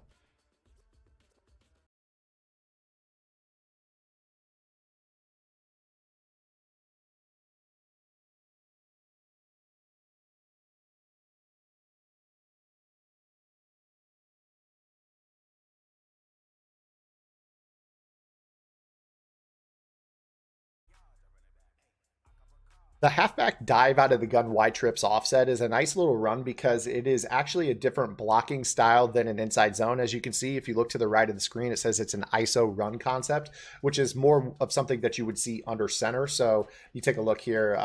We go ahead and look like a traditional dive call. If we can find one here, keep looking through. If you find like a traditional dive call, you're going to see that it's more of an ISO blocking. So this is a shotgun formation that's going to give you dive under center blocking, which is pretty cool to have. It's just a different dynamic for you. Now, one thing that I would recommend here is, I mean, just pay attention to numbers. Obviously, you're in a spread set, 3 receivers on the field. You only have a tight end. It means you got 6 blockers. So, if they decide that they want to put 6 guys in the box, you need to make sure that you're running to the correct side. Here in this situation, you see that if we really wanted to run the ball to the left, there's 2 bubbles that are unaccounted for.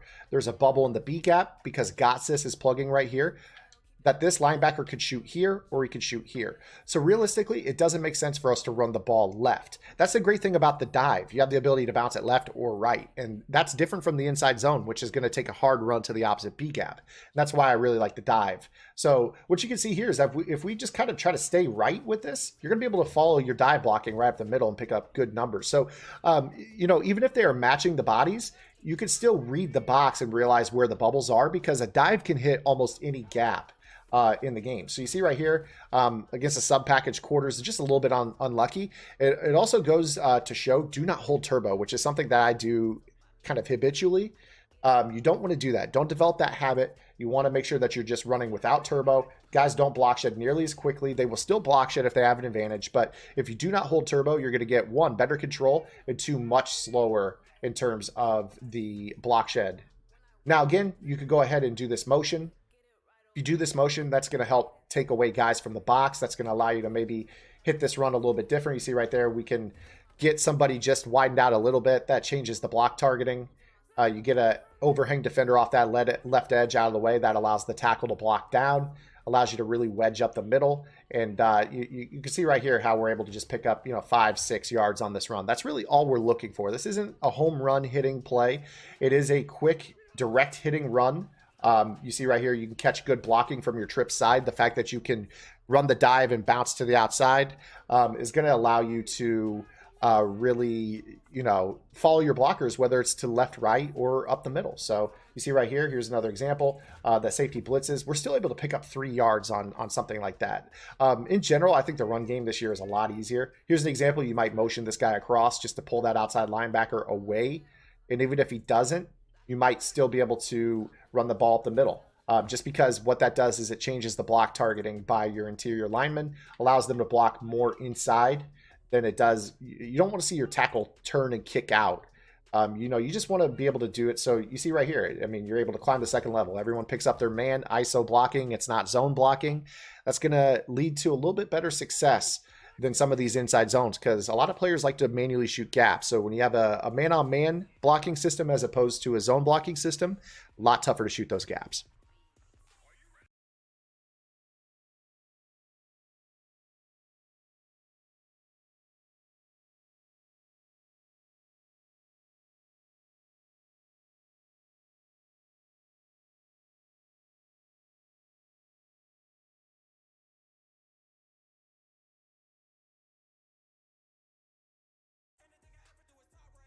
The gun wide trips halfback weak slot fade is one of my favorite plays in all of Madden 20 early on in the year. And the reason for that is because last year ended with such a cover two heavy meta. A lot of players ran nothing but cover two and adjusted from it. So these two high split safety shells can be rather tough to deal with. So what I think though in Madden 20 is that the coverage is probably not going to be the best coverage in the game. I think a lot of players are going to stick with it because it's what they know. But with this particular setup in which you max protect, streak the tight end, smart route the solo receiver on the short side of the field, and drag the outside receiver on the wide side of the field, you're going to be able to manipulate cover two really easily. And the first thing you're going to notice is that the drag crossing underneath the tight end will pull the mid-read zone to the left of the field, allowing us to throw this bullet pass in between the safeties for an easy possession catch.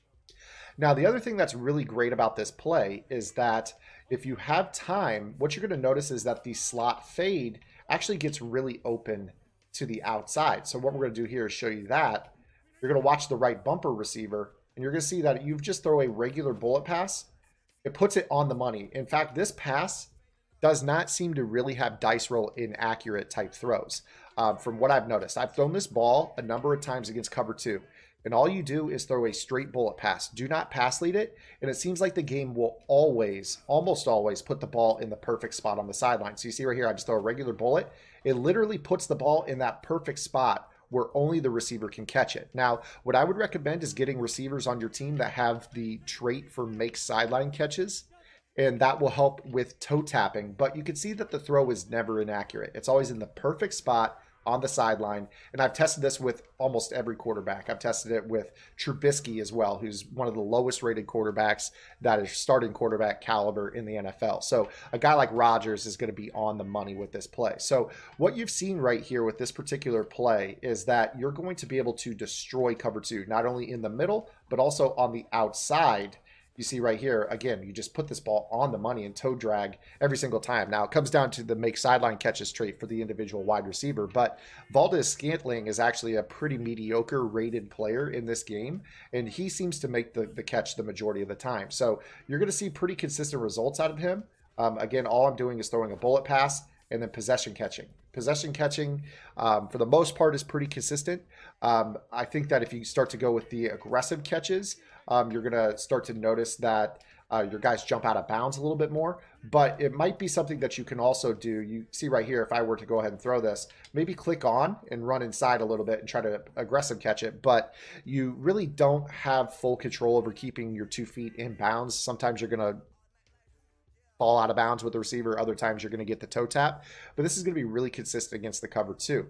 Now, we talked about there being the middle and the outside open. Now let's take a look to the short side of the field. With this particular play against any cover two, it doesn't matter whether or not they're playing cloud flats or hard flats, your fade stop to Davante Adams will be wide open. So you just have to have time on this throw. So what you're going to see is Davante Adams will get behind the cloud flat, and then the drag will pull down the cloud flat, and then he's going to be wide open there for a gain of about 15, 20 yards. The smart routed fade stop is one of the best routes in the game. I think that it's not something that a lot of players looked at last year, but you're certainly going to need to look at it this year because it's going to be a great route. Now, if your opponent is running soft squat cover two, that is something to be aware of because soft squats are going to be trained to turn and run. So as we go ahead and take a look at it here, you can see that you could still run this as a regular curl if they play soft squat match on the outside. So you're just going to throw the ball a little bit differently depending on how the outside corner adapts to the actual route. But you're just going to basically say, okay, no matter what, X is going to be open if they're in cover two. You're just going to know that he's going to be open. You see right here, you just throw the ball and Davante Adams is going to make that catch pretty much every time against a soft squat. So if you see the split safeties, you know your opponent is probably playing cover two. You're going to go ahead and go with this setup, and you're going to be able to thread your opponents to pretty much anybody on the field. So again, you see right here, that fade stops. You see right there, that's a rare example of the fade stop not getting open. You typically out of a cloud flat, if you wait a little bit longer, you're going to see that the cloud flat will drop back down on the drag. So right there, that was a user error situation. It's always good to be able to show a little bit of failure so you know what not to do. just be patient. Let that drag develop. He's going to pull down that player. You see how Devontae Adams got wide open, but there was a block shed. So you're going to be just fine with this play against cover 2. And we're also going to have setups for cover 3 that are going to help flood zones in a different way. So let's go ahead and click forward to the next video.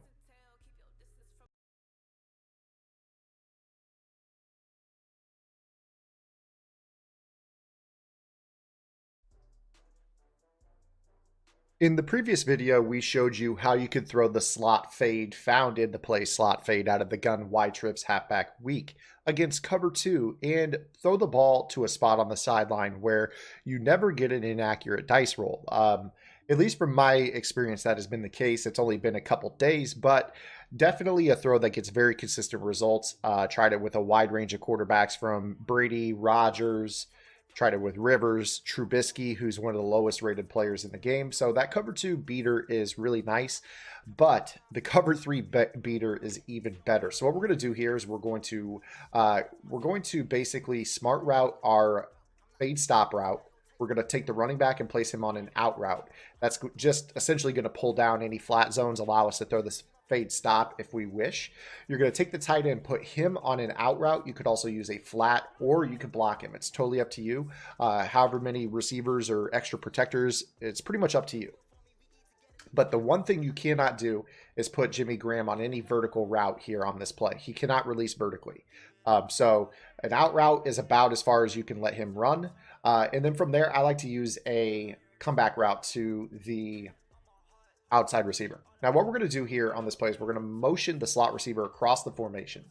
And for some reason, the deep third logic in this game is a little bit buggy, where the deep middle third is going to play Devontae Adams' route as a more vertical threat, and he's going to give up leverage across the middle, and Valdez-Scantling should be able to cross his face and get open for a deep bomb. So you're going to go ahead and see that right here, how he ends up doing that, and you're just going to throw that pass lead to the right, rat catch it, and you're gone for the one play touchdown. Now, this will work against any cover 3 shell. Your opponent can start to try to invert their outside thirds. So what I mean by that is they might go with a deep half on the outside instead of a deep third. And they can definitely do that. But this is something that, in my opinion, is going to be something that will definitely take them by surprise the first time you do it. They're not going to think cover 3 one play touchdown simply because you're in a spread set. So what you can do with this play, just make sure you don't have anybody running a curl. So if I were to put a curl here on this play,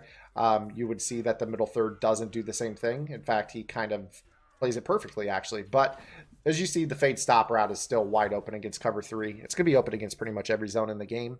So even if you mess up your setup, you'll still have options on this play that you can utilize. So again, the setup I prefer is either an out route or a flat to the tight end.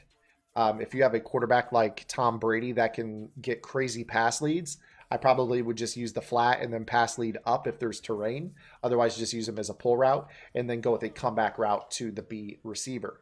And again, because you don't have a vertical threat in the middle of the field, the safety in the deep third is going to drift on you. So you're going to see that he's going to go all the way to the left and then get beat crazy across the middle, back to the middle right, and Valdez-Scantling is going to be in for the one play score.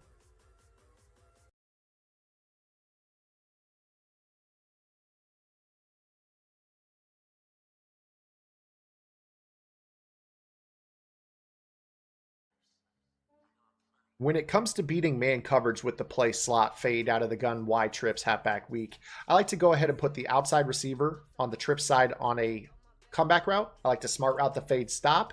I like to put the tight end on a drag. And then you can either block the running back or put him on a in route over the middle just to get some mesh going over the middle. Now with this play in particular, if you motion this slot fade and snap it as he crosses the right tackle, he'll get a speed boost over the middle. So you're going to see right here, here's separation and then more separation. And then you see that the in route to the running back meshes over the middle and gets open. Throw that underneath and pick up big yardage. The tight end drag is open, the comeback is open, and the fade stop is open. So we're going to go ahead and go through these all very, very quickly here. Do this again. This little speed boost, just so everyone knows, is best against it's going to be best against your press coverage. You see right there against a shutdown corner, you're able to throw the ball to a guy named Dieter. I put him in because he's not even a great player, and I just want to show that the fade stop, again, is the best route in the game. I don't think people realize that yet, but you guys will watching this here early on. Again, you're going to see the comeback route. You throw that. The comeback route's a great route that you can throw against man coverage as well, especially the wide side of the field. You've seen the fade stop. Let's go ahead and show you an example, two-man under press here to show the value of the speed boost that we get with Tyreek Hill. It's really any receiver is going to get a speed boost. All you have to do is snap the ball like right there. You see that they get one speed boost, they get two speed boosts. You can throw that ball right down the middle, splitting the safety. So this is going to be something that you can run against basically cover 2. You could also run it against cover 1. If you know that they're in a cover 1 style defense, like you see right here, streak the tight end down the middle. You can still put the running back on an in route. You can still put the other receiver on a comeback route and just let Tyreek Hill go to work, especially if they're playing press coverage. A lot of people are going to play press coverage because for some reason pro players seem to think that man coverage is hard to beat. And you're going to find out pretty quickly that it's really not the case. So again, here's your fade stop. I threw that really late, but you see Dieter does a good job of catching that ball. So you're just looking for that speed boost to create separation. If it doesn't, you've got 4 other routes on this play that could potentially beat man-to-man coverage. So this is a great zone beater, but it also does have some man-beating qualities. Just wanted to make sure that you guys had a setup for those players that are going to play a lot of coverage-based man coverage.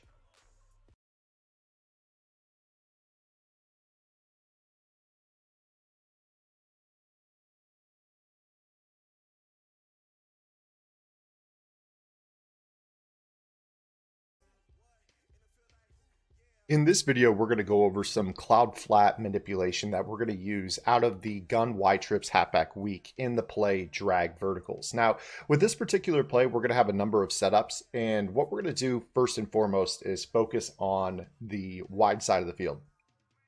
So as you can see in this play, we've set up our trips to the wide side of the field. We're going to go ahead and put our outside receiver, our B receiver, on a deep out route. Now, what we're going to do here is we're going to take a look at this cloud flat. If we were to go ahead and snap this ball, we would see that we could not throw this out route to this cloud flat or to this this player because that cloud flat's able to basically make a play. Now, right there, that was just a fluky catch. You're rolling the dice at that point, and obviously competitively, you want to have guarantees or as close to a guarantee as possible. You don't want to leave it up to random variability. So what we're going to do here is we're going to show you a slight adjustment that we're going to make to attack the cloud flat coverage. So again, we're going to go ahead and focus on that cloud flat defender. And all we're going to do is motion this receiver in so he becomes the new slot receiver. So we're going to snap it after he crosses. The slot receiver becomes the new outside receiver. And he's going to pull back the blue zone. That cloud flat is going to drop back, and that's going to allow the deep out route to get open. So this will work against your cover 2 defenses. This will work when it's not just an outside player in the cloud flat. So we're going to go ahead and shade this coverage up here. You're going to see what it looks like when a slot defender or an edge defender, whether it be a 3-4 outside linebacker, an invert safety that walks down in the box like you see here. If it was an actual cover 3 defense shaded with cloud flats, we'll show that as well here in this video. It doesn't matter. The cloud flat will drop back in relation to the slot wheel. Now, the slot wheel is one of the best routes in the game for helping pull cloud flats, and that's why this particular out route is going to get open. So in this situation, watch Harrison Smith. He's going to run with the wheel, and we're going to throw the out route underneath. And you see right there, we're able to make that, drag our knee, pick up the first down. So this is going to be great for your third down, your second down and long type situations where you know your opponent's not going to be in hard flat coverage. They're probably going to be shading into cloud flats. So you see right here, here's a cover 3 with cloud flats. The exact same concept will work on this side of the field. So pay attention as Allison is going to get open underneath of the player that is following the wheel. So you see right here, we throw that ball underneath. We're going to pick up a gain of about 10, 11, 12 yards against the cloud flat coverage. It does not matter what actual coverage they are in, whether it be cover 2, cover 3, cover 4. At that point, we're just talking about deep shell. There is no deep zone that is going to impact this out route that we're going to throw. So I'm going to go ahead and illustrate that here by calling a cover 4, probably a cover 4 drop here and shading this into cloud flats just to show you. And we're going to also have a setup for this play that the play is going to work to the other side as well. So we're going to get the tight end open in our next video. But first, I want to go ahead and finish this one off showing you here's a cover 4 defense. We're going to shade that nickel corner into a cloud flat. It's going to do the exact same thing. So put B on a smart out route, motion him to the inside, snap it when he crosses behind the slot receiver, and you're going to throw that ball Just watch how that cloud flat drops back. You're going to throw the out route right underneath him and pick up about 10, 11 yards. So this is going to be really good. In my opinion, this is best run when you have, 10, 11, 12 yards to go.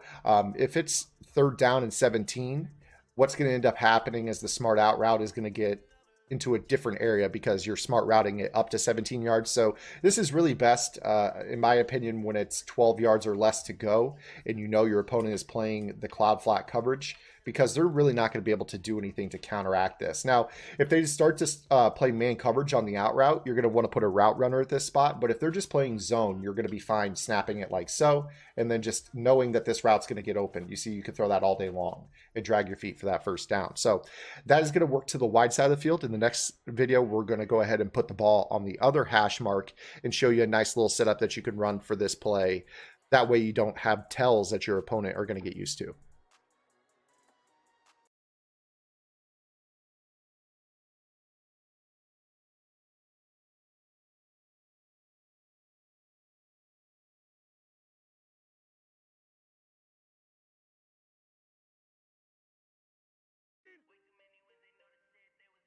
In the previous video, we showed you the setup for the play drag verticals out of the gun Y trips weak, and we aligned our trips to the wide side of the field.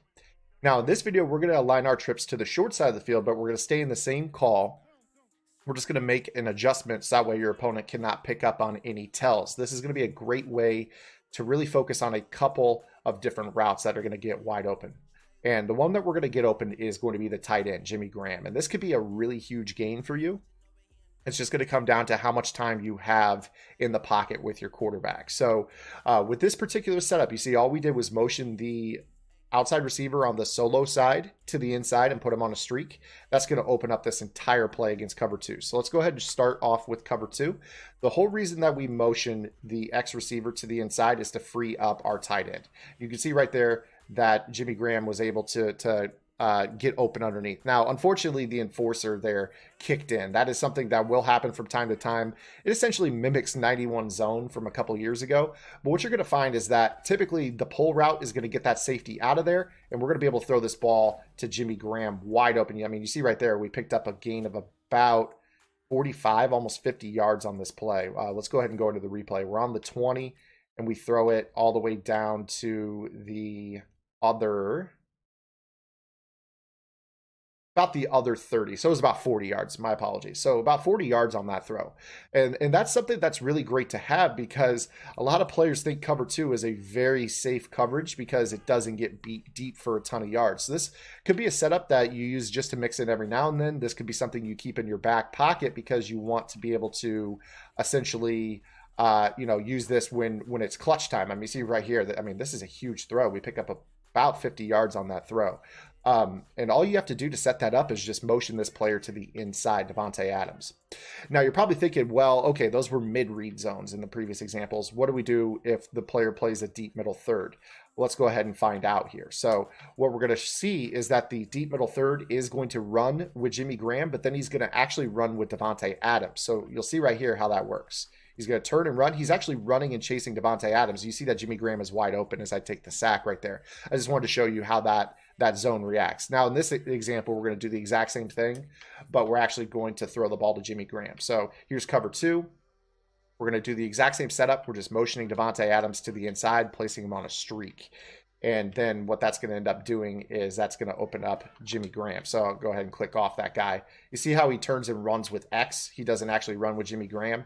We throw this. I mean, this is going to be a throw that you can make for about 50 yards if you get a fair amount of time in the pocket. So no matter what they do in their cover two defense to that middle player, there's no way that he's going to stop Jimmy Graham. We'll go ahead and show you again.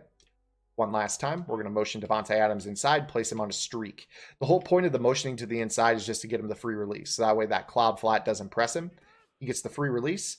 Then all of a sudden from there, we're just waiting on Jimmy Graham. You see right there, the enforcer basically is 91 zone. So if you see that the enforcer is active, you're going to need to do your best to either flip the play and get away from him, or pick up the yardage required, the 10 yards required to get him inactive.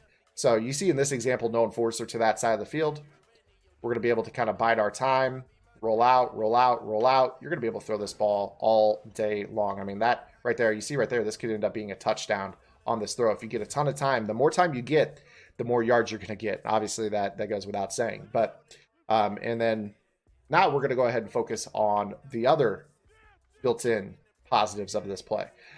You notice in this example, what ends up happening with this play is that this is your vertical hook defender. He's typically responsible for the seam. So what ends up happening is he sees the running back up the seam, and then the running back breaks outside. And he knows, okay, I have no help. I have help to the outside in the form of my flat zone defender. I need to find the vertical threat to guard. So he says, okay, why not turn and chase the guy that is already 7 yards behind me? So that ends up clearing out this area of the field for Jimmy Graham even further, which allows you to really bide your time, ad-lib a little bit. You see right here, we end up picking up a huge chunk of yards. Ended up being about a 80-yard play here. So this could be a really massive play for you. The other thing that's going to end up happening is that because that vertical hook defender, again, we're looking at this player right here, Gideon, turns and runs, that opens up our crossing route to our B receiver. So go ahead and show you exactly how that works right here. Once he turns and runs, there's nobody to cover that drag. You throw that and you pick up a gain of about 20, 22 to a simple drag. So cover 2 is really ill-equipped to defend this. You're going to notice that it really stands no chance. Here's an example of quarters 3 deep. So we'll go ahead and take a look at how that shakes out right here. So we motion Adams to the inside, put him on the streak. You're going to see basically the same effect. He's going to turn and run, throw your drag. Pass lead him up. A guy like Brady can pass lead a guy way up the field on a drag, so you can pick up huge yards on a chunk throw like that. The other thing you could do is if you think that the drag is getting there too quick and you're not getting enough separation for your liking, put him on an in route, because the in route has to go upfield and then cut over the middle, and that little change in timing might be what you need to really open up this route. So you see right here how it ends up really getting a spot where you can actually turn and run upfield. This ends up being a 25-yard gain on a simple shallow cross concept. So this ends up being really, really nice here against cover 2. Your opponent is really going to struggle to defend this. And certainly last but not least, if your opponent is playing hard flat coverage, you're going to be looking at your wheel route. So with the same setup, you're going to be able to throw the wheel route in this progression as well. So you might run a setup that looks like this, hard flat coverage. All you're going to be doing is looking for RB, outside pass lead, rat catch, you got one to beat. If you make that man miss, it ends up being a touchdown against hard flat coverage as well. So if you're running cover 2 against this particular play, good luck.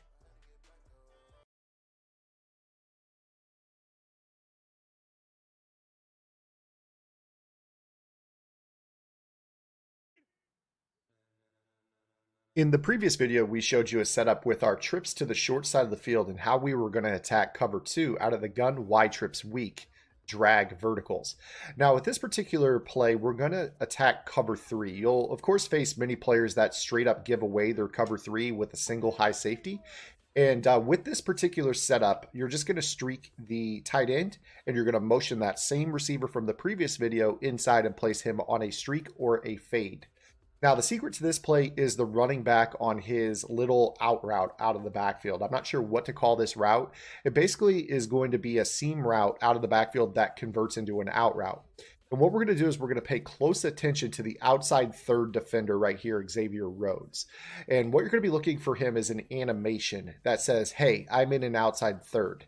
And what that is that's going to be a drift. He's going to drift in his zone outside of the route to Davante Adams.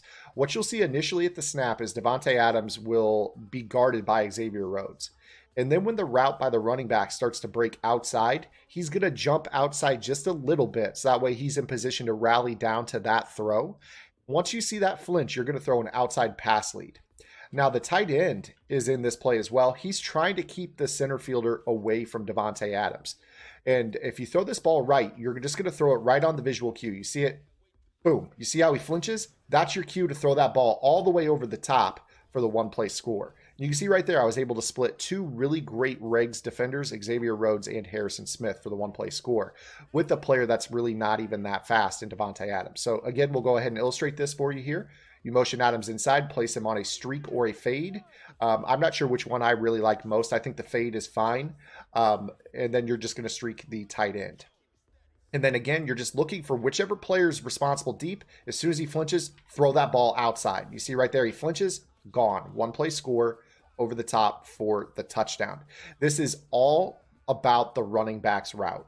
So if you leave the running back on his out route, you're going to be able to score for the one play touchdown. So again, we'll go ahead and show it again. Motion him inside, place him on a fade. Streak the tight end. You're going to have the running back on his route. So again, you're just looking. As soon as he flinches, throw the ball outside. Boom, right there. Throw it. He's going to take himself out of the play, and it'll end up being a one-play score for you. So you see right there, that's 3 in a row. And we're going to go ahead and compare. Davante Adams is not a fast receiver. This isn't Tyreek Hill. This isn't Hollywood Brown. This isn't John Ross. This isn't Brashad Perriman. This isn't Taylor Gabriel. This is just plain old 89 speed Davante Adams. Now, if you want, go ahead and put some speed there, because the more speed, the better. I mean, very clearly, you see the guy flinch right there in his zone coverage assignment. You're going to want that, because as long as you have some sort of speed to run after the catch, I already know the guy's going to be wide open. So that much is guaranteed. All you're looking for is that flinch. As soon as he flinches, throw it. You see right there in that situation, the safety was rotating from the side. That's why I really like having the tight end. It might be a spot where you need to pay attention, just kind of glance to the middle of the field and see how close that safety truly is on the drift. And if he's really hedging towards Davante Adams, you should have an inside pass lead to Jimmy Graham. So it's just going to be one of those things. You see right here, boom, he drops to the outside. This is going to be the easiest throw and catch for a one-play score in the game very, very consistently. It won't matter if they disguise their coverage. It won't matter if they base align. If they're in cover 3 and that player on the outside is in an outside third, they are in trouble. They're going to play outside leverage, and they're going to get beat. So you see right here, quarters 3 deep might be a little bit different scenario. You should still see a flinch, but because they're so far aligned, you see, they might be able to recover. And you see right there, this is probably the only spot where you're going to have that 92, 93, 94 speed receiver to be able to make this throw. So just kind of be aware if they're playing quarters 3 deep, definitely get your speed demon there. If they're not, you should be fine. I mean, again, it's just very, very, very consistently going to be one of the better throws. Now, as far as your underneath stuff on this play, there's a lot to be happy about underneath with this play.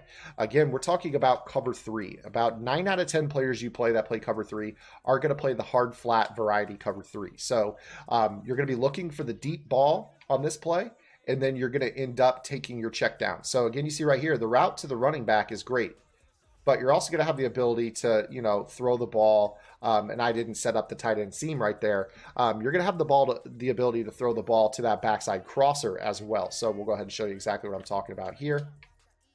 You have this backside crosser that should be in the middle of the field, because you have to assume that most players are not going to play a perfect computer hook curl. They're not just going to sit in the middle of the field. They're going to drift, try to guard. Maybe they drift and guard Jimmy Graham off the line. Maybe they decide to get out and chase Davante Adams and they bail out of the middle of the field. Those are two situations where it's really going to open up the drag. So while the computer actually guards it, you know how most competitive Madden players are. They're really going to bail. And that's going to allow you to throw this crossing route without taking that hit from Anthony Barr right away. Because, of course, I mean, if they don't turn and run with Davante Adams down the seam, he's going to be open. So it almost goes without saying. Now, one thing that your opponent may start doing to defend this is they're going to start going to outside halves.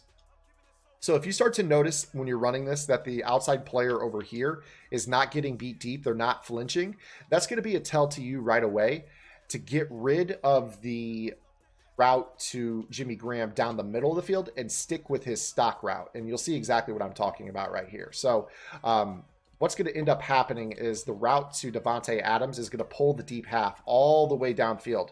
So he's going to run. You see that I had to ad-lib right there and try to create some time for myself. But you see that Jimmy Graham's route is in a spot where it's going to end up being able to get open deep across the field. So you're just going to need an idea of, being able to beat that player. If there's a match defender on him, he's going to have enough speed to beat that player. Otherwise, he should run pretty well open to the far sideline on this play. So again, we'll go ahead and illustrate that for you. He may get matched by the hook curl defender right here. See that he actually doesn't. And if that happens, you're just going to be able to throw this ball all day long. I mean, take a look at how many yards you're picking up. So this is a situation where if they have a counter to the one-play touchdown, you could still pick up 50 yards on that throw, provided you have time. Now, let's go ahead and try to illustrate what I was just talking about real quickly. So let's say that they want to stay in cover 3, but they say, you know what, I'm going to turn and I'm just going to run with Davante Adams. So you're going to see, you know, this style coverage. The man coverage is mimicking a user turning and running with Devontae Adams. So if they overplay Adams down the middle of the field, you're going to be able to take that backside crosser all day long. You'll see exactly what I mean right here. So he turns and runs. I mean, you've got this throw all day long. Just pass lead him up the field.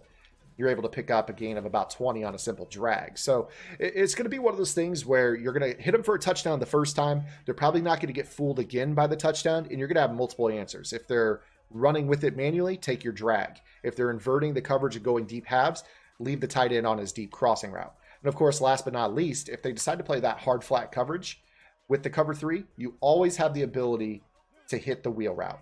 I can't stress that enough. You definitely want to take the wheel route because it's going to be one of those things where it's just free money. I mean, just throw that ball, throw the bullet pass, jump in front, do the aggressive catch. Chances are you'll be able to pull them with the tight end on a fade on this play as well, because we talked about that flinch by the corner is only related to the running back's route. So don't be afraid to put the tight end on a, well, you actually don't have a fade, but don't be afraid to use him on that streak and wait and let him pull. The higher speed you have at this spot, the more open the wheel gets. So that's always something to keep in mind. Another thing you could do is if you put the outside player in a smoke screen, that will help keep that hard flat from drifting. So you'll see exactly what I mean right here. Watch the hard flat defender right here. He's going to stay on the smoke screen, and that'll allow you to throw the wheel a little bit more quickly. So you just see, boom, you just throw this outside pass, lead possession, catch it, pick up a gain of about 5-10 yards. Whereas if you run that drag, it might be a situation where that hard flat muddies up the throw. So we'll go ahead and show you again here. So right here, here's a hard flat with that drag. You're gonna see that the hard flat plays it a little bit differently. So you have a different window. You're just gonna have to, make that throw timing a little bit different. So you've got a number of different setups that you can utilize here on this play and absolutely destroy cover 3.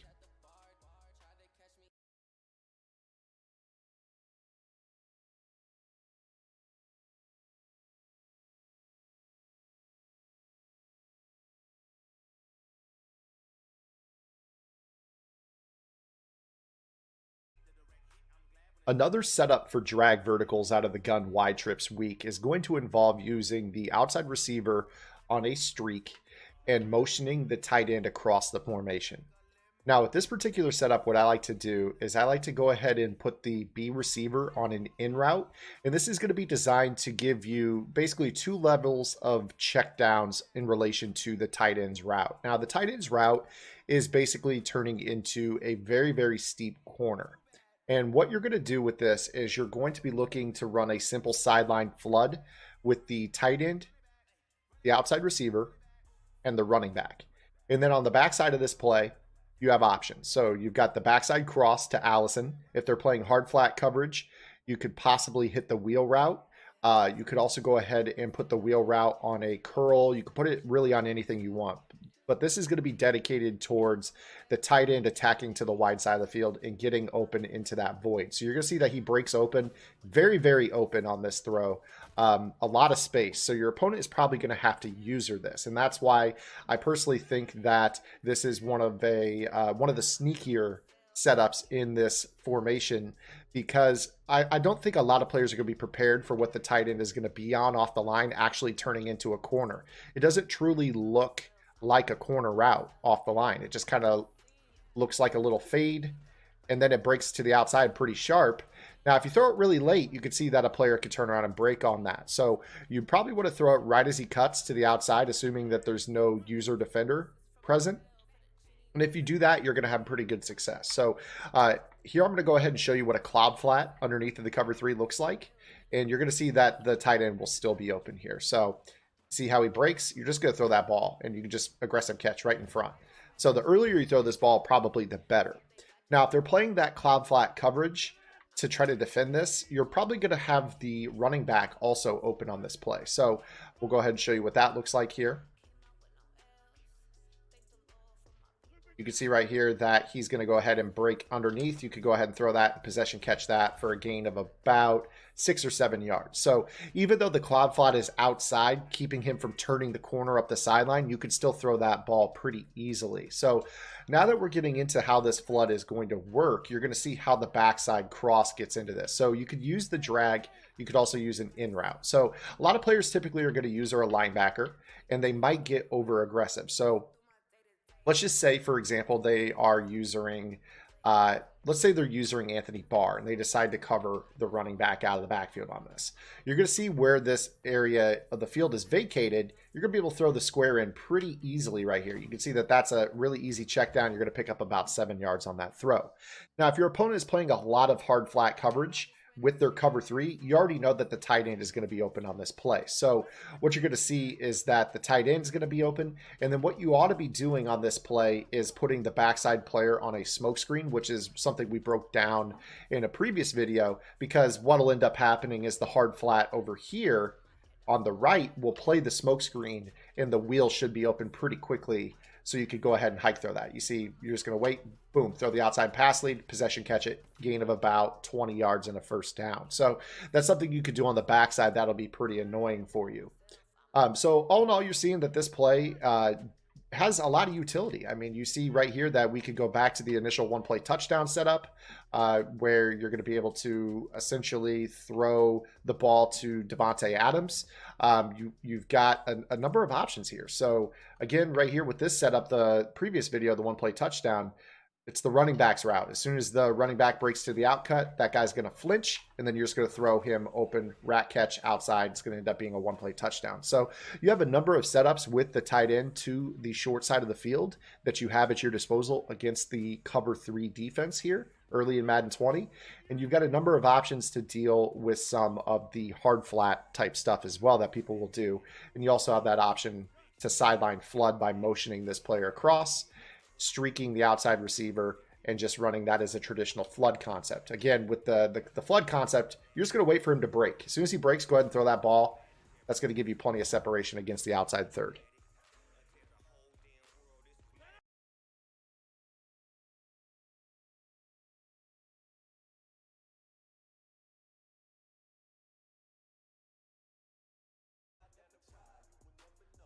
Every single year, cover 0 blitzes always seem to be a prevalent defense for players of all types. I mean, we've seen heavy blitzing metas in the past.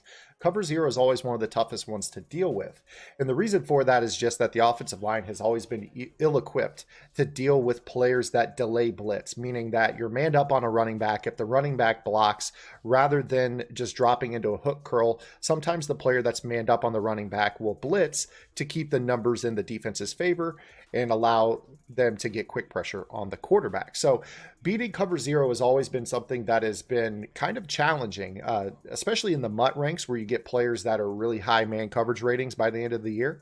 But what we're going to do here is we're going to show you how deadly the play drag verticals can be against man coverage. So we're going to first start off by showing you how this works in general. I'm going to go ahead and go into more of a sub package, more defensive backs on the field. So we'll go with some nickel coverage here. And with the play drag verticals, it doesn't really matter, but you can get a high route runner here. It's preferable, but you can get away with a lower route runner as well. Speed is also something that you'll want to consider. But what you're going to find here with this play, if you're facing a lot of man coverage, you're going to want to basically leave the comeback routes on this play. Then from there, it's kind of up to you what you want to do with your tight end. You might want to put him on a delay route. And the reason I like the delay route, we'll talk about that here in just a second when we get to the 0 blitz portion. But you could go ahead and leave the running back and the tight end on whatever. But the route that we're going to be looking at is Davante Adams on this wheel. This little wheel is not going to get all the way to the sideline before it cuts up. And it gets really good separation against man coverage, whether that be press man coverage or standard off coverage. If it's a safety all the way back manned up, it's a little bit more challenging, and we'll talk about that as well. But what you're going to see when you snap the ball is that this route gets really good separation inside position. You're just going to inside pass lead that down the seam. So any cover 1 or cover 0 style defenses are really going to struggle with this. I'm talking, it's really, really difficult to deal with. So see right here, boom, he just gets that inside cut. You're just going to throw him open down the field inside pass lead. Now, Devontae Adams is not the fastest player on the Packers. So what we're going to do is we're going to go back to the menu and we're going to sub in a player that has more speed but less route running. And we're going to see that you're going to have similar results with this play. So we're going to go ahead and sub back in Valdez Scantling, who's 93 speed, I believe, on the Regs rosters. And we're going to go up against your, let's go ahead and get back into a nickel or a dollar style cover one. Let's go dime. So here's an example of dime. This is a press cover one. Again, you go with the comeback routes on the outside, the little table route that's kind of a seam and an out route by the running back, the crossing route by the tight end. And what you're going to see is that Valdez Scantling is unbumpable, and he's going to get inside pass lead. And you see that with the extra speed, he gets a little bit more separation. So the route running to me is not that important. I think the speed is a little bit more important. But you're going to see very consistently. I mean, he's going to beat his man badly. It's just an inside pass lead and try to rat catch it. Now, every once in a while, you're going to get that animation. I mean, keep in mind, Scantling doesn't have elite route running. So probably giving up a little separation in the route running department, but the speed is what gets him mostly open. So you can kind of see right here, boom, he just gets inside. You're going to go ahead and rack that down the field. Very, very easy throw. There's going to be no safety help against your cover zero blitzes, and we'll get to that shortly as well. Another thing that's nice about this play is, again, it's only one hot route. So with this play, you really could just hot route Allison to a comeback route. Comeback routes are phenomenal against any man coverage. You could just anticipate the peak of the route, throw it, possession catch it, pick up a first down on either side. Does do better with high route running, so that's why Devontae out there is pretty good. But you can see on the opposite side, Allison against Rhodes, if you anticipate the cut, you see that you could go ahead and make that same throw against a high man coverage corner like Xavier Rhodes. So you've got routes on the outside and in the slot that are going to beat man-to-man. You could also see that the running back running his route, you could throw him open as well. That was just a bad throw. A little pressure caused the inaccurate throw by Aaron Rodgers, as you saw there. But we'll go ahead and show that again. You see that he's going to break to the outside. Boom, just throw him open. As we get pressured again by Danielle Hunter. We'll try one more time here. So again, you're just going to go ahead and throw him right here. Boom, throw him open. And then you can cut upfield. So there's really 4 great man-beating routes on this play. All are pretty, you have 2 that are pretty quick and 2 that take a little bit longer to develop. Now let's go ahead and get into zero blitzes in our next setup.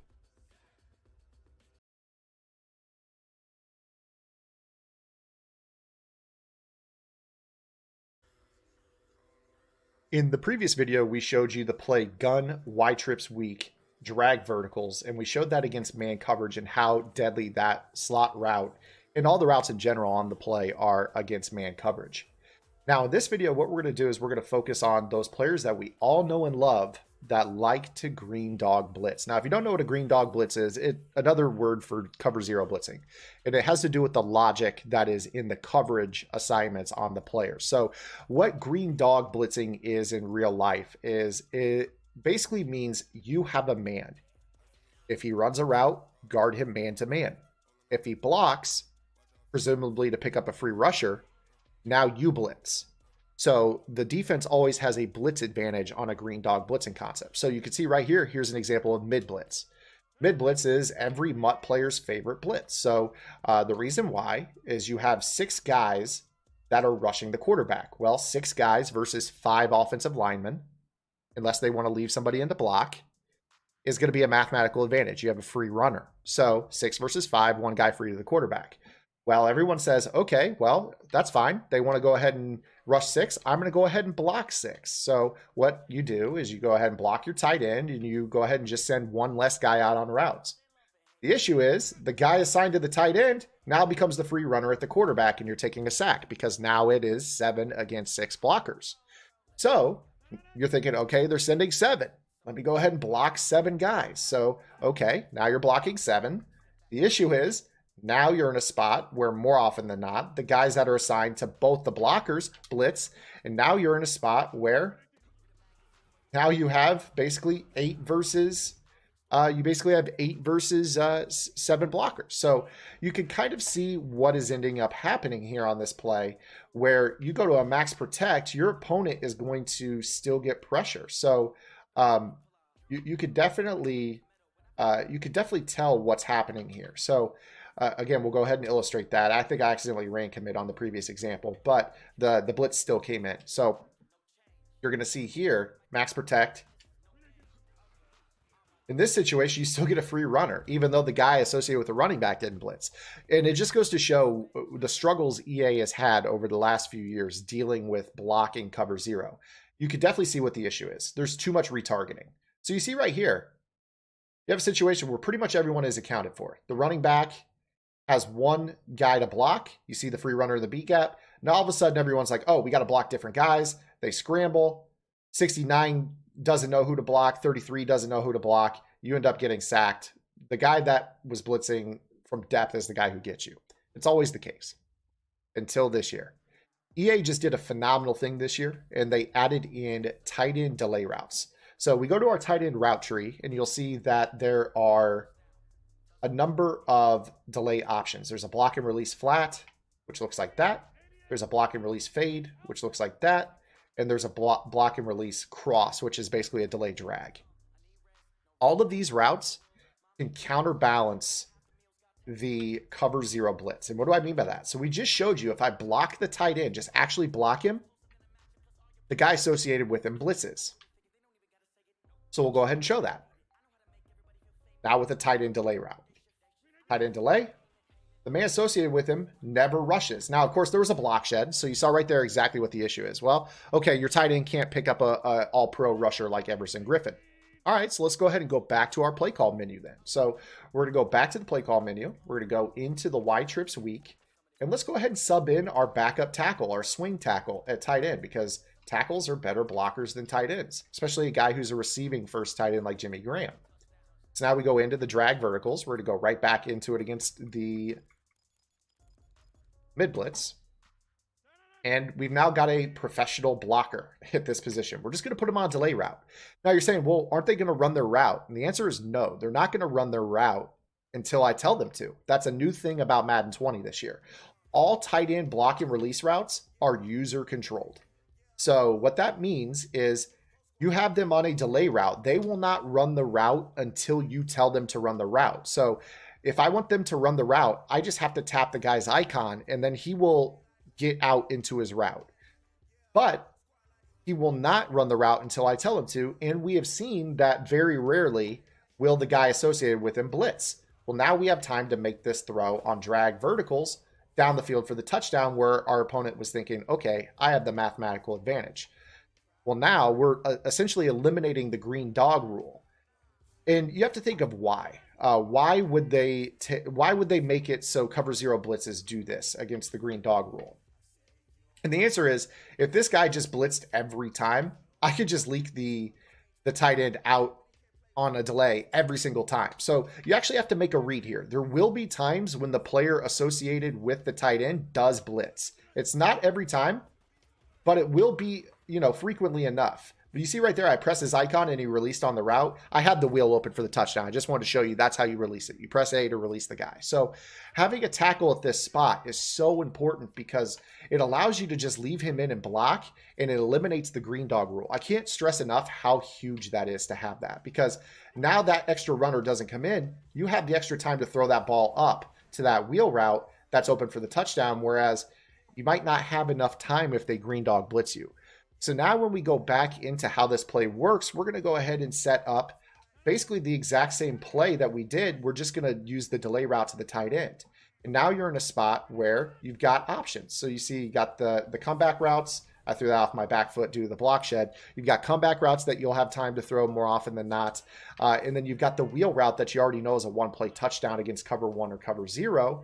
You're going to be in a pretty good shape with this. I mean, you can definitely see the comeback route just too inaccurate because guys block shed. So obviously if you guys play MUT, you're going to want somebody that might be a better pass protector at that edge spot. So that way you're not getting a backup tackle against the, all pro edge rushers in the game. But you can see that at least with this effect, the delay route prevents the safety from blitzing, and the safety doesn't play a deep zone when they don't blitz. They just basically play robber coverage over the middle, and you're going to have that one play touchdown right back in your disposal.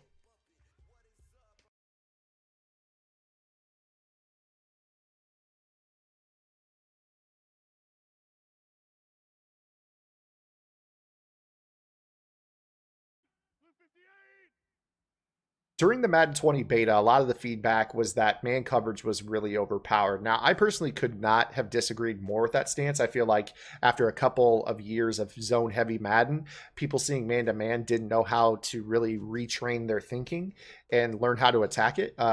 Beating man to man has been very much the same philosophy for me personally in the 12 plus years that I've been playing the game. You want as many routes as possible that have multiple cuts in them. So as you can see right here, the play Salem from the gun Y trips halfback week is a great play.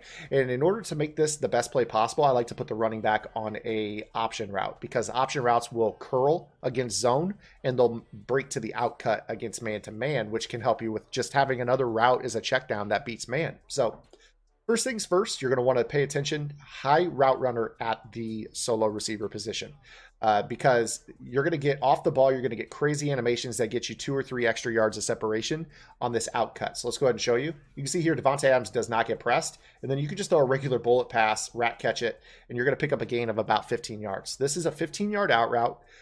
It does a really good job of getting separation. Now, if we were to compare that to a traditional out route, I'm not saying that Davante Adams can't get separation on this, but you see how different it is. I mean, it does get open, but it's more so the fact that he's got great release ratings that get him off the press in this example. With this situation, with the stock route on this play, you're going to notice that he basically does not get pressed, and he gets extra separation at the top of his route. So I rather like this pattern, because it does a good job of getting that free release. And then you're just going to go ahead and throw that ball and try to possession catch. Now, Rodgers not making the most accurate throw right there, even though the game said that was an accurate throw. I don't know why. But again, you see right here, off the ball. And then he's going to go ahead and get that, there's an accurate throw right there. He's going to get that separation at the top of the route. You're not necessarily dealing with this 10-yard smart out route where off the press, it actually looks like Waynes is in pretty good position. He's in the outside pocket. You can see right there, you can still throw it. So, I mean, you could definitely go with that route if you want to, but I prefer the stock route. It's more yardage. It's a free release off the ball. And then you're just going to throw, them open. Now, right there, it just looks like Rodgers is missing the throw a couple times here. That could just be, random variability at its finest. But, again, I find that if you just go ahead and throw him open, you see right here, you can rat catch it at the top of the route. I'm using an up pass lead for this because I know that Adams is going to be open at the top of the route. So I'm just going to throw him into space. So boom, up pass lead, rat catch. You see right there, that turns into a gain of about 20, 25 yards on this throw. So this is going to really be a problem route against man-to-man coverage. Cover 2 is not really going to do anything. Cover 1 is not really going to do anything. You see how quickly we're picking up yardage, 15, 17, 20 yards on this throw very consistently. So you can throw this route 100 times. You're probably going to complete it the majority of the time. I mean, there's an example. That's about 20 yards right there. So that's your first read on this play.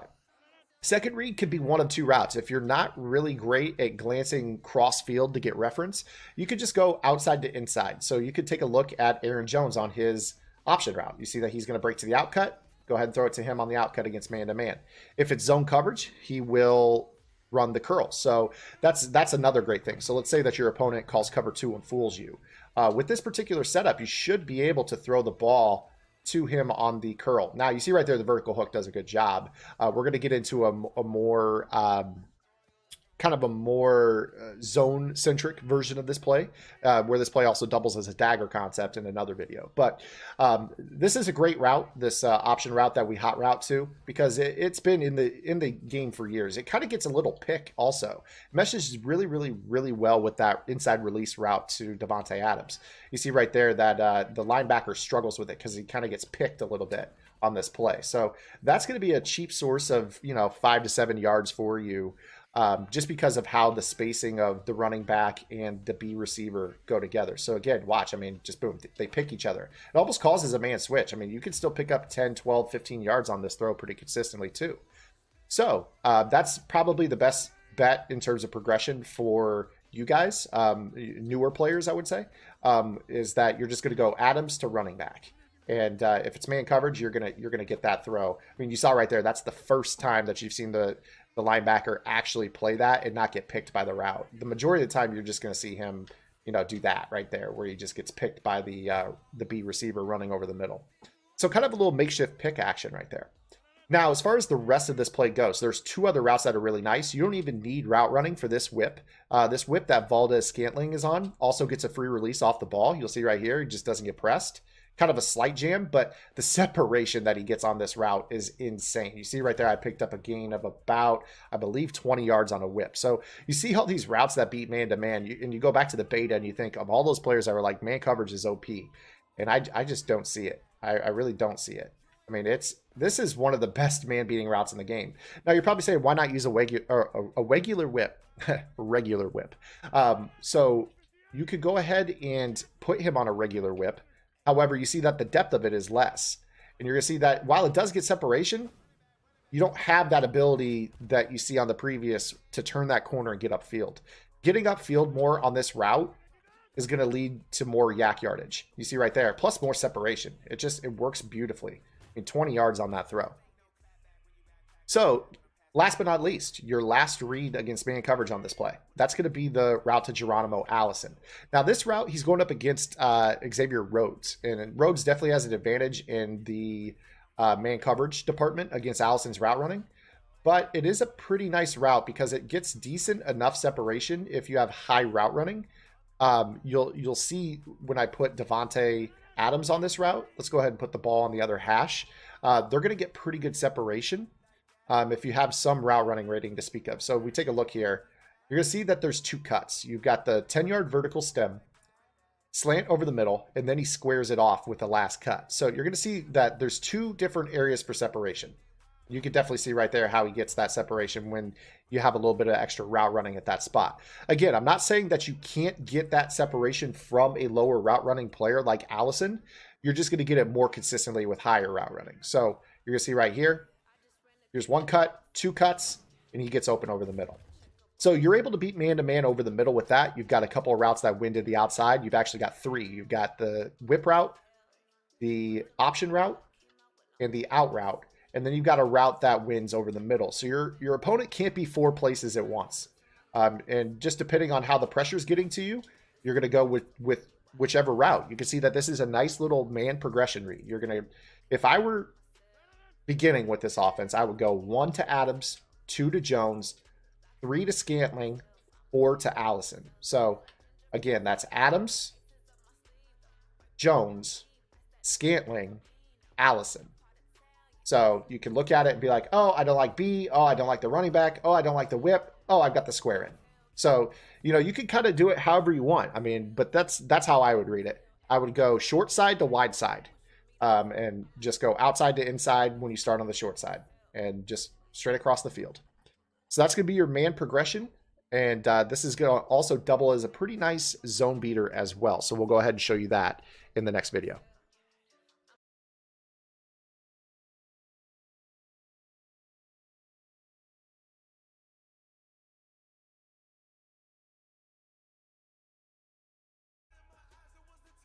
In the previous video, we showed how the play Salem is one of the best passing plays in the game to deal with man coverage. Now, in this video, we're going to go ahead and show you how we can start to attack zone coverage with this style of play. And we're only going to make one adjustment here against zone coverage, and that's going to be to smart route the tight end. So the tight end is on a inside release, basically a seam route. And from a stock standpoint, he cuts at about 6.5, 7 yards. If you smart route it, his cut goes at about 10 or 11 yards. So you're going to see that he's going to help split those safeties a little bit better here. Now, the thing about this play that I really like is that you have a route that is by default going to drive off cloud flats. And we're going to compare and contrast here. But what I want to show you is that with this route to this running back, you're going to see that we could throw that and you're going to pick up right there a gain of about 9. And the reason for that is that the corner on the outside drops and respects the route to the outside receiver. He gets a hard inside release, and then he goes up the seam. So the corner has to respect that, and he drops for a little bit more depth. Then we could hike throw this to the outside, and you see right there we pick up a gain of about 8 yards, 9 yards on that throw. Now, what I'm going to do here is I'm going to compare basically the same route combination, but I'm just going to use a 10-yard out route instead of the stock route that's found on this play. and I want to compare and contrast the same exact throw. So we throw this ball. You see how we basically end up in a spot where he gets jammed. The corner doesn't drop back nearly as far. It ends up being a situation where you get less results out of that play. So I want to go ahead and show you again. Here's an example, cloud flat coverage. This time we're going to go ahead and throw it again. And you see that we're able to really just throw it out there, rack it. We just picked up a gain of about 14 yards on that throw. So it's the route that the B receiver is on that really amplifies the yardage you get with the table route to the running back. So again, we're going to go ahead and show that. You're just going to throw it, boom, throw the pass lead, rack it, you're upfield, stiff arm, you pick up a gain of about 12. So if you have a really physical back there, it's a great throw that you can make. The great thing about this is that it's going to force a lot of hard flat coverage. So if you're facing a fair amount of hard flat coverage, your route to Devontae Adams is going to eat people alive. There is no hard flat that could ever pick off that throw. And it's for two reasons. One, the inside release allows him to have more room to work as he works towards the sideline. And two, you notice that this is a 15-yard out route. It's not a 10-yard out route. So here's your smart out route. You see the difference very easily right there. So if they're playing that hard flat coverage, there's absolutely no shot that even a savvy user could click on and pick off that throw. It's just too far behind the flat zone. Whereas if we were to try to throw a 10-yard out route, yes, it will still be open. But if you're facing somebody with really good click on stick, you can see that it's still in a range where they could maybe click on and animate. Certainly in previous years, you would be able to. So the 15-yard out route is a much better route. It beats man-to-man, and it's going to be really, really good against zone. Now, we're going to go ahead and glance over to the wide side of the field on this play.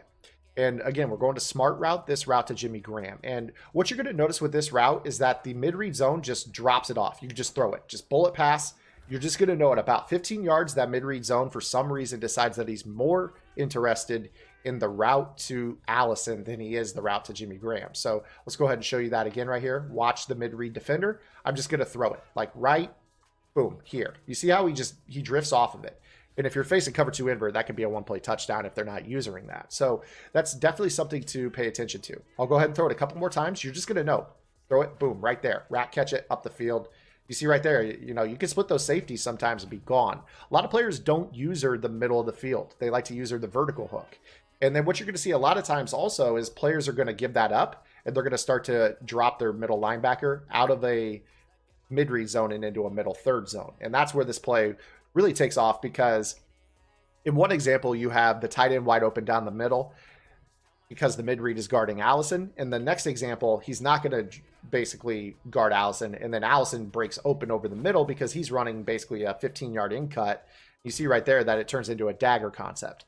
Dagger concept is one in which you have an inside receiver running a vertical pattern, and then an outside receiver is going to basically cut over the middle underneath. This is really great against your cover two style defenses. So when you see coverage like most competitive players run, where they drop that middle third in between their cover two safeties, you're going to have Geronimo Allison's route all day long. So you're just going to see wait on it, wait on it, wait on it, wait on it, throw the up pass lead, and throw him into space. So you see right there that worked pretty well. There's just an inaccurate throw.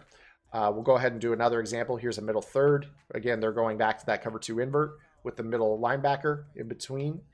And you're just going to see that you're able to throw open Allison. So boom, you throw that ball into space. It ends up being a huge chunk of yards for you. I really like the up pass lead against cover two to that route, especially if you know they're going with the middle linebacker deep down the middle of the field. So you see right here, we'll go with bar down the middle of the field. Now in this example, there's a three receiver hook. I wouldn't anticipate that a defensive tackle is going to be able to make this play, but we'll go ahead and take a look at it here. You'll see he's basically going to get engaged. And then you could go ahead and throw that ball into space right there. You see, I mean, how easy it is to make that throw. Even against computer hook curls, users are going to overplay things and allow other things to get open. So what you see here is you've got basically an easy 1-2 read on the right side and a very, very easy 1-2 read on the left side. And your opponent can really be in one spot at a time. So you're going to be able to throw the ball to the side of the field that they're not using and really gash them against the cover two defense.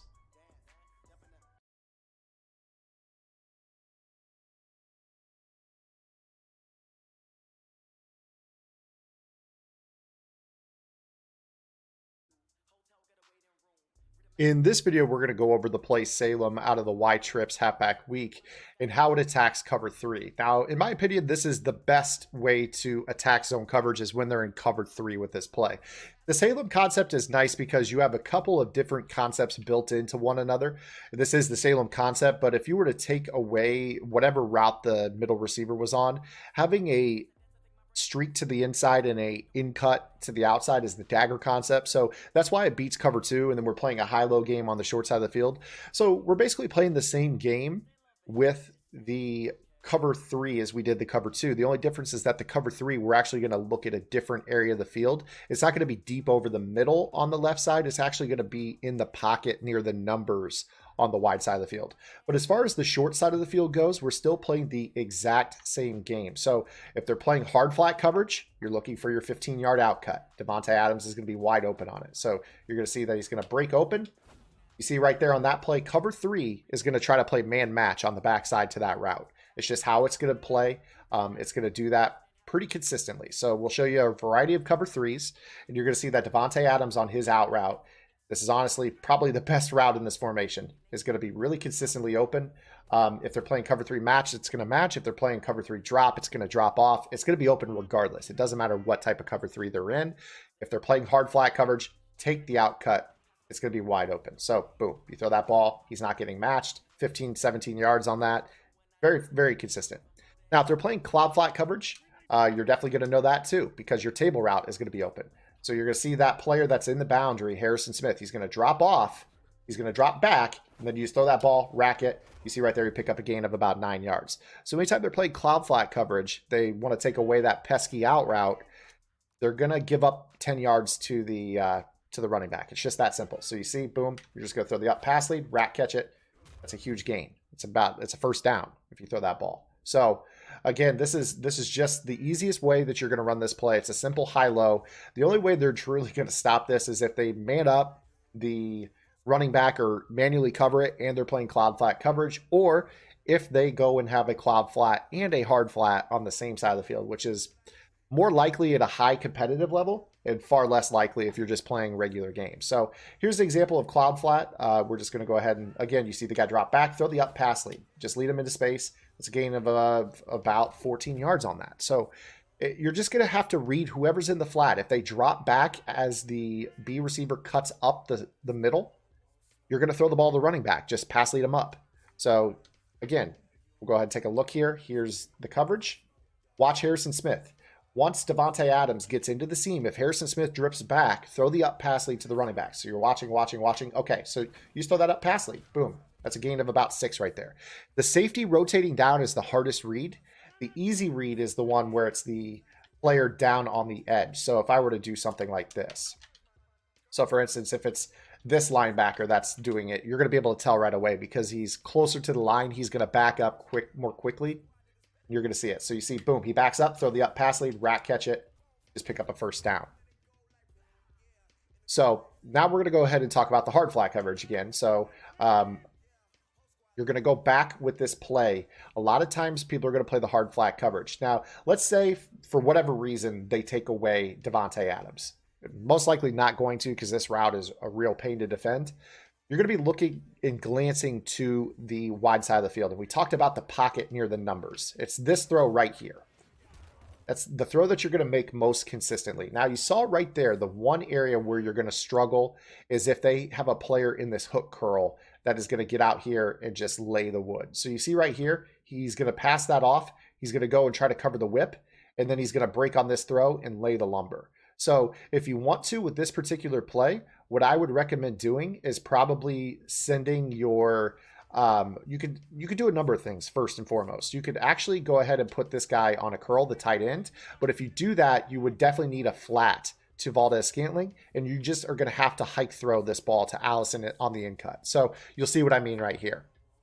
In this spot, he plays it, boom, throw the ball right there and make that catch. So you can see that that's a way to get that hook curl defender away. The honest truth is that most players that play this game are going to be using this player.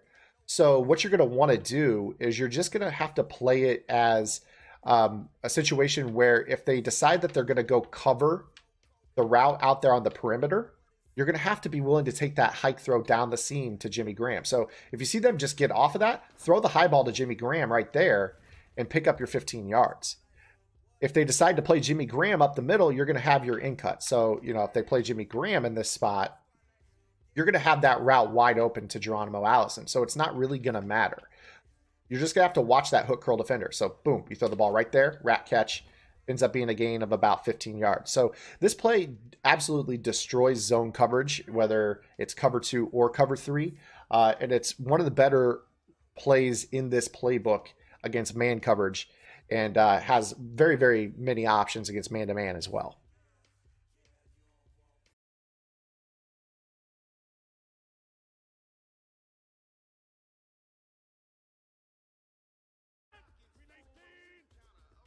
As I've said many times throughout this game plan, I feel like a lot of players are going to start the year off in cover 2 and probably after a week or two realize that it's really not as good as it was in the past 2 seasons.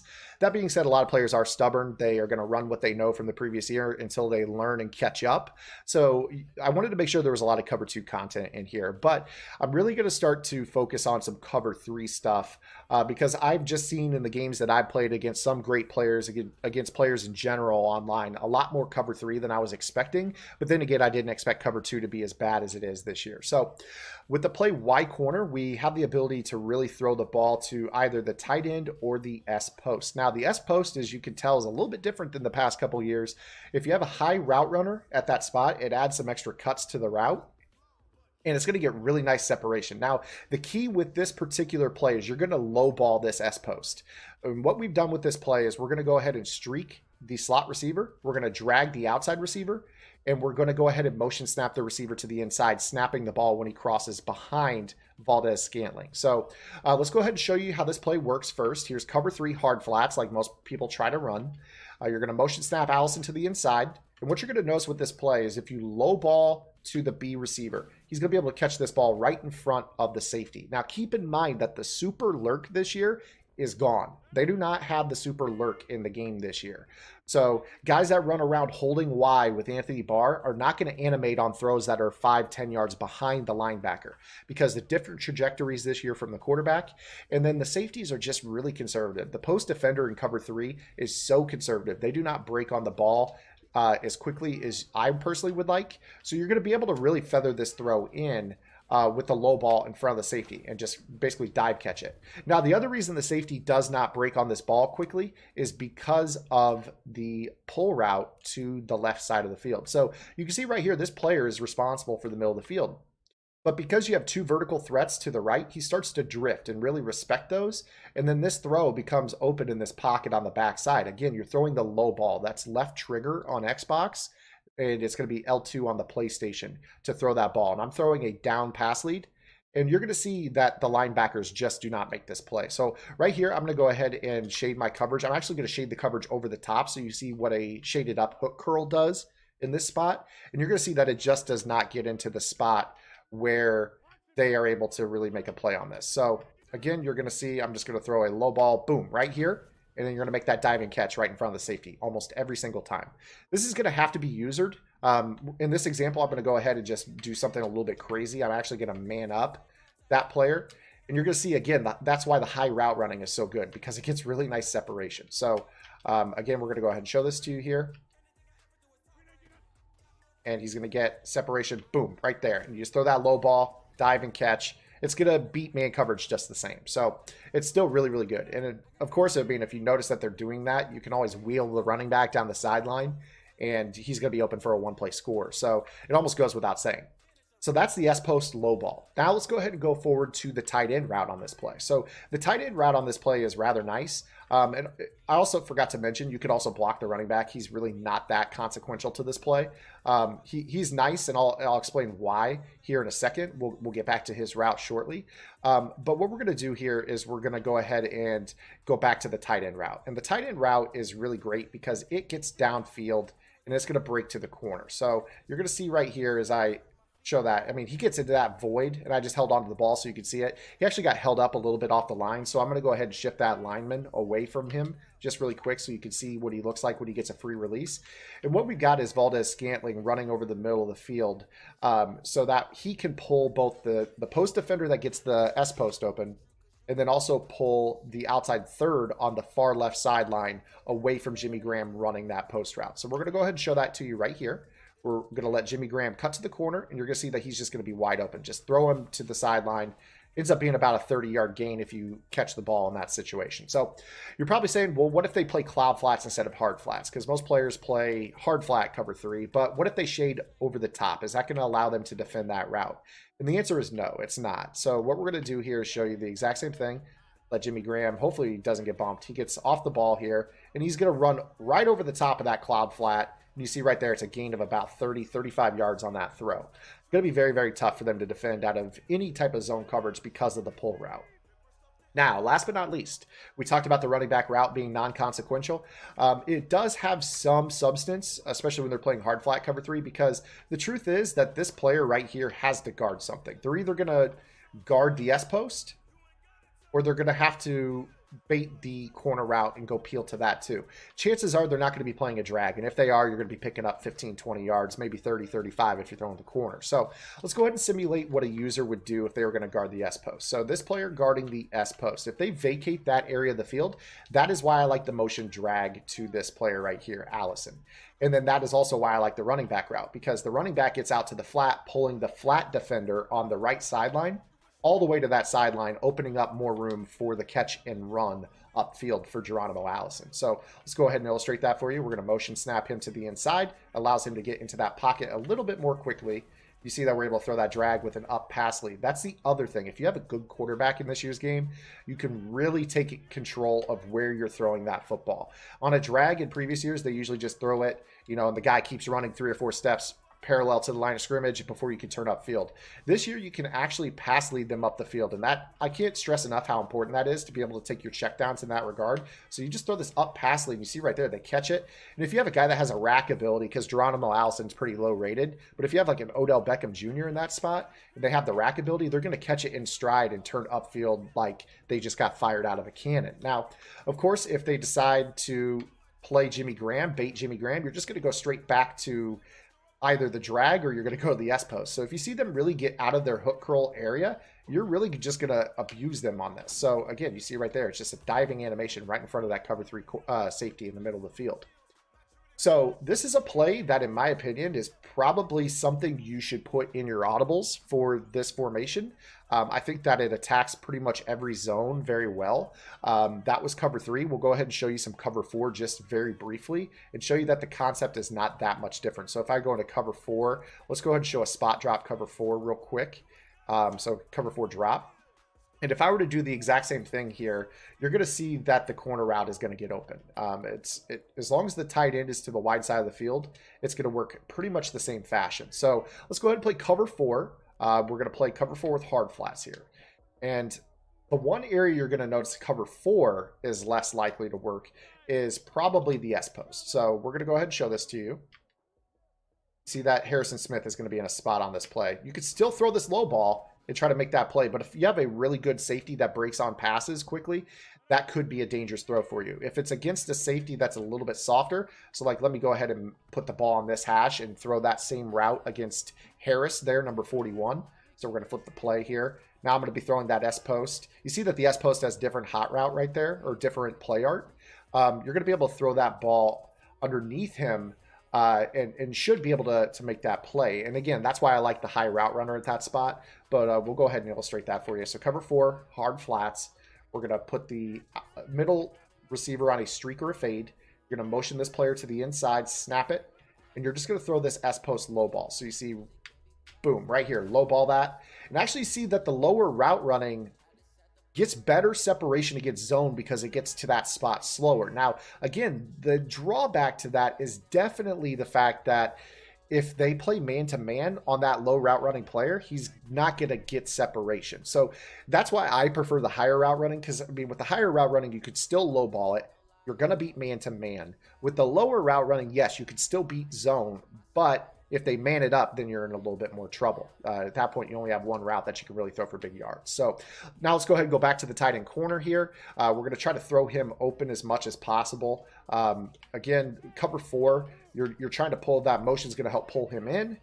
He's going to pull that guy back, and then you're just going to throw this low ball underneath against cover 4. So you see that this kind of mimics the trips tight end that played double in China from last year.